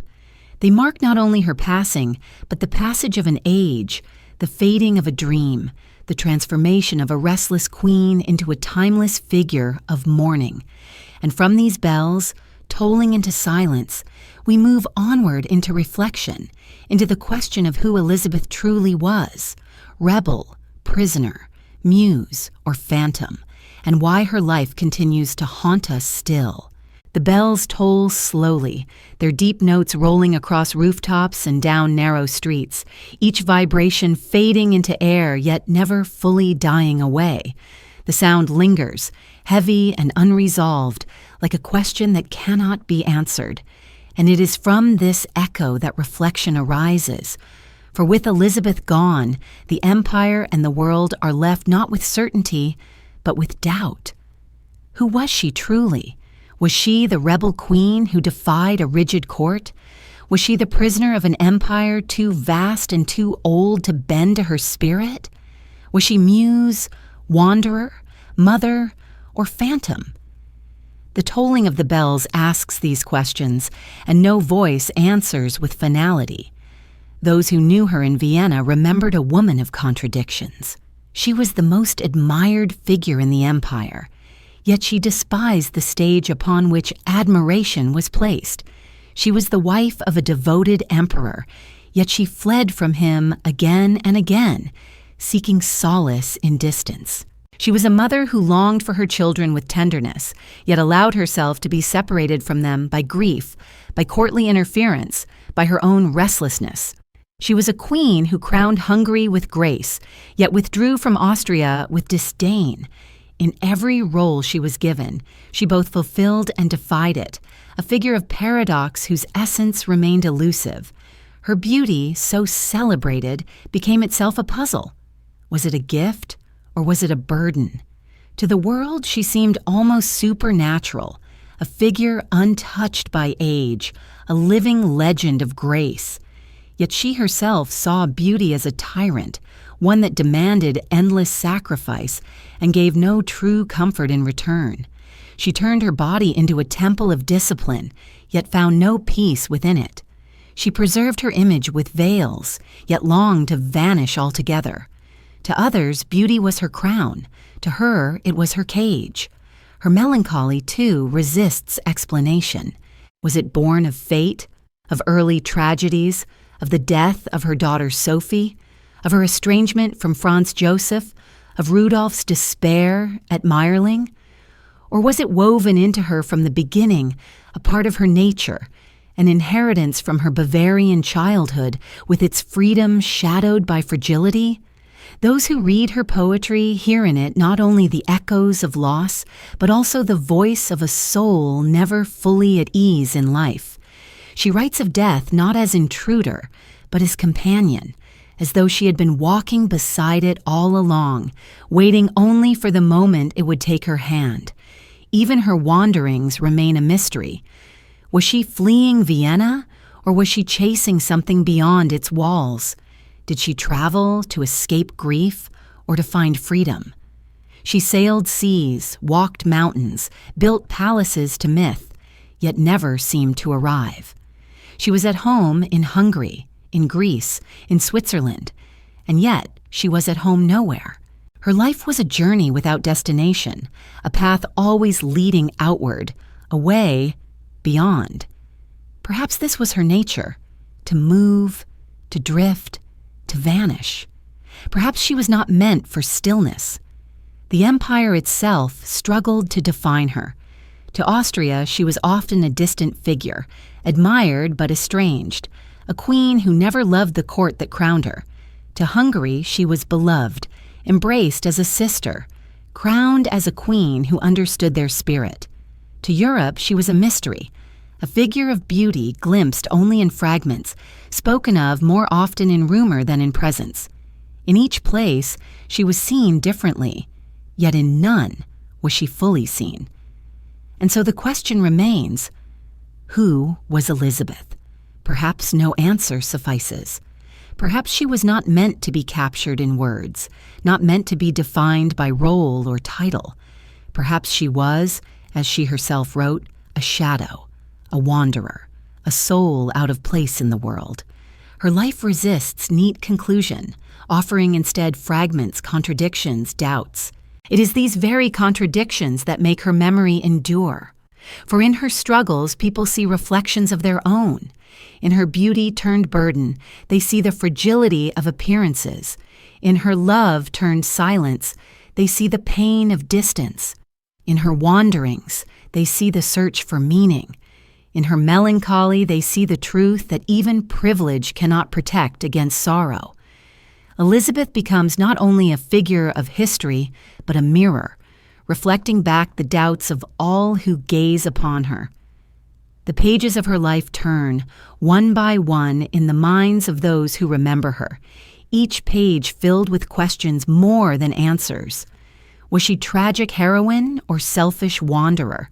Was she saintly sufferer or restless spirit? Was she rebel or prisoner, muse or phantom? The bells that tolled at her death do not resolve these questions. They only deepen them, echoing into silence. And it is with the sound of pages turning soft and unresolved that we move onward into the next chapter, where Elisabeth's image is no longer shaped by herself, but by others, reinvented in books and portraits, in songs and films, until the woman herself is obscured by the legend she became. The pages turn softly, their edges whispering like dry leaves, and with each turn, Elisabeth becomes less herself and more the creation of others. For once she is gone, her story is no longer told by her own verses or her silent wanderings, but by those who claim to interpret her life. Biographers, novelists, poets, and later filmmakers take up the fragments she left behind, the glimpses of her beauty, the shadows of her melancholy, the scandals of her distance, and from them they weave portraits that are less woman than myth. The empress who veiled her face is unveiled in countless ways, yet none reveal her fully. In the decades after her death, books appear across Europe recounting her life. Some praise her as a tragic heroine, a saintly sufferer misunderstood by her time. They describe her as a martyr of duty, imprisoned in Vienna's court, a pure soul crushed by the weight of empire. Others take a harsher view, painting her as selfish, vain, obsessed with beauty to the point of neglecting her responsibilities. They speak of her restlessness as weakness, her wanderings as abandonment, her melancholy as indulgence. Each author, each commentator reshapes her according to their own lens, their own desires. And so Elisabeth, who had resisted definition all her life, becomes defined endlessly after death. Her image, too, is reinvented. Painters and illustrators create portraits of her that soften her sorrow, highlighting instead her grace and elegance. She becomes a symbol of timeless beauty, her face immortalized in idealized forms. The reality of her veils, her black garments, her refusal of portraits is replaced by images of radiant youth, flowing hair, serene expression. The woman who hid herself is remembered as the woman who could never be hidden. As the 20th century unfolds, her legend expands into popular culture. Plays and novels retell her life, emphasizing romance, rebellion, tragedy. In time, cinema takes her up, most famously in the films of the mid-20th century that transform her into Sisi, a fairy tale princess of charm and laughter, far removed from the veiled wanderer of reality. These films, beloved by audiences, fix in memory an image of Elisabeth as youthful, innocent, lighthearted. Generations grow up believing in this version, unaware that behind the screen lies a woman broken by grief, cloaked in black, restless to the end. And yet, even in distortion, her myth continues to captivate. For whether seen as fairy tale princess or tragic heroine, Elisabeth embodies something larger than herself. She becomes the projection of longing, of beauty, of sorrow, of rebellion. Nations claim her, artists reinterpret her, audiences adore her. She slips free of history and enters the realm of symbol, where she is no longer bound by fact, but lives as an eternal figure of fascination. But with myth comes loss. The real Elisabeth, the poet who wrote of death, the mother who wept for her children, the woman who wandered endlessly in search of air and silence, she fades behind the layers of reinvention. Her voice is drowned by the voices of others, her image replaced by paintings and films that reflect more of their makers than of her. The very elusiveness that defined her in life becomes the reason she is misremembered in death.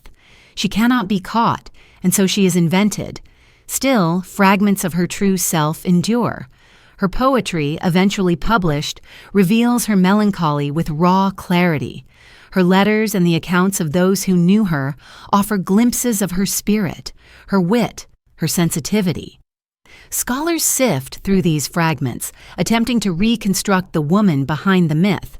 Some argue she was ahead of her time, resisting the suffocation of roles imposed upon women, seeking independence in an age that offered little. Others see her as victim, undone by grief and obsession. The debates continue, unresolved, for Elisabeth resists final judgment as she resisted conformity in life. And so she lives on in paradox. To some, she is Sisi, the radiant young empress of fairy tale films. To others, she is the veiled wanderer, the tragic poet, the black-clad widow of sorrow. To still others, she is a symbol of rebellion, a woman who refused to be molded by duty. Each version contains a fragment of truth, yet none encompass her whole. She remains elusive, a shadow across the pages of history, glimpsed but never fully known. The candle flickers as the pages turn, its flame unsteady, its light casting long shadows upon the walls. The image of Elizabeth, like the flame, wavers, now bright, now dim, now serene, now sorrowful. Which is the true Elizabeth? The flame offers no answer. It trembles, unresolved, as we move onward into the final reflection, where the story closes not with certainty, but with silence, leaving only the lingering presence of a woman who may never be understood, only remembered in fragments like a dream fading into night. The candle flickers, its small flame bending first one way then another, as though stirred by a breath unseen.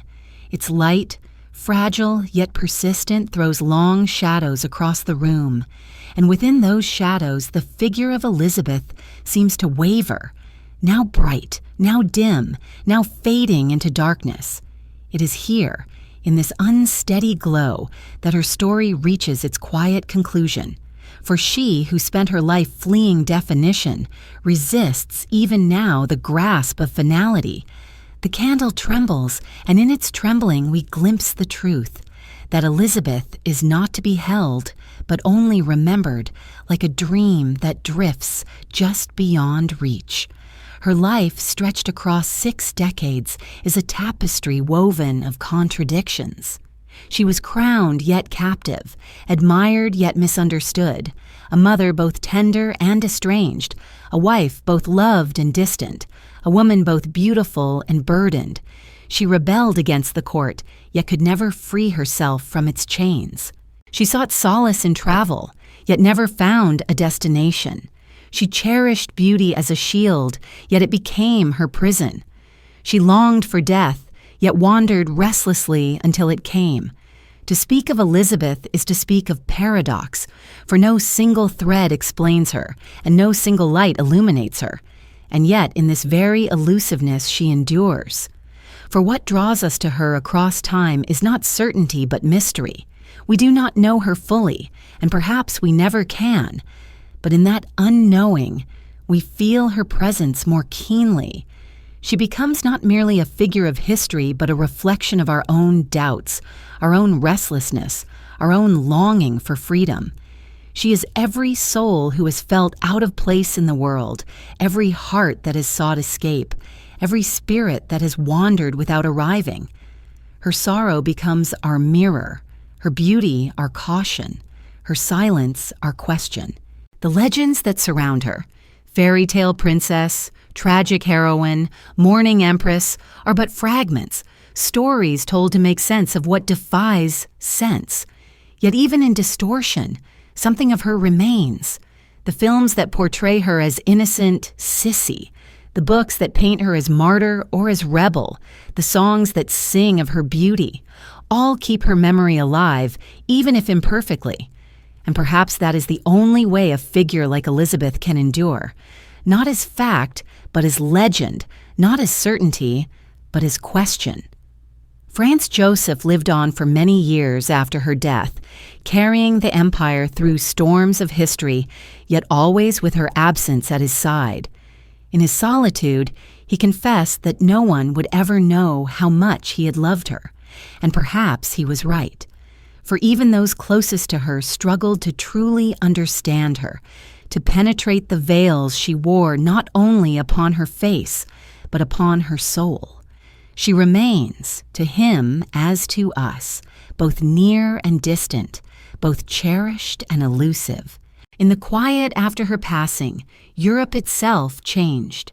The empire she embodied would, within decades, collapse under the weight of war, its crown dissolved into memory. Yet Elizabeth's image outlived the monarchy, her legend surviving where dynasties did not. She became a symbol not of power, but of its fragility, not of triumph, but of tragedy, not of permanence, but of the fleeting nature of life itself. Perhaps this is why, more than a century later, we still speak her name. We remember her not because she conquered or reigned, but because she wandered and wept, because she revealed in her silence the truth that no crown can shield against sorrow. She reminds us that behind every myth lies a human heart, fragile and longing, and that even the most gilded lives may ache with emptiness. The candle burns lower, its flame shrinking, its wax pooling at the base. Soon it will fade, leaving only darkness, and so too does Elizabeth fade, not into nothingness, but into memory. We do not hold her. We do not define her. We do not conclude her. We simply let her drift as she drifted in life, across seas and plains, through palaces and gardens, into poems and dreams. She remains a whisper, a shadow, a glimmer of beauty in the night. And perhaps this is how she would wish it. Not to be explained, not to be judged, not to be bound, only to be remembered in fragments, in whispers, in the lingering scent of a candle extinguished, in the soft rustle of a veil carried by the wind. The flame flickers once more, then fades into silence. And in that silence, Elizabeth endures, not as empress, not as rebel, not as phantom, but as memory itself, timeless and unresolved, drifting gently into the sleep of history.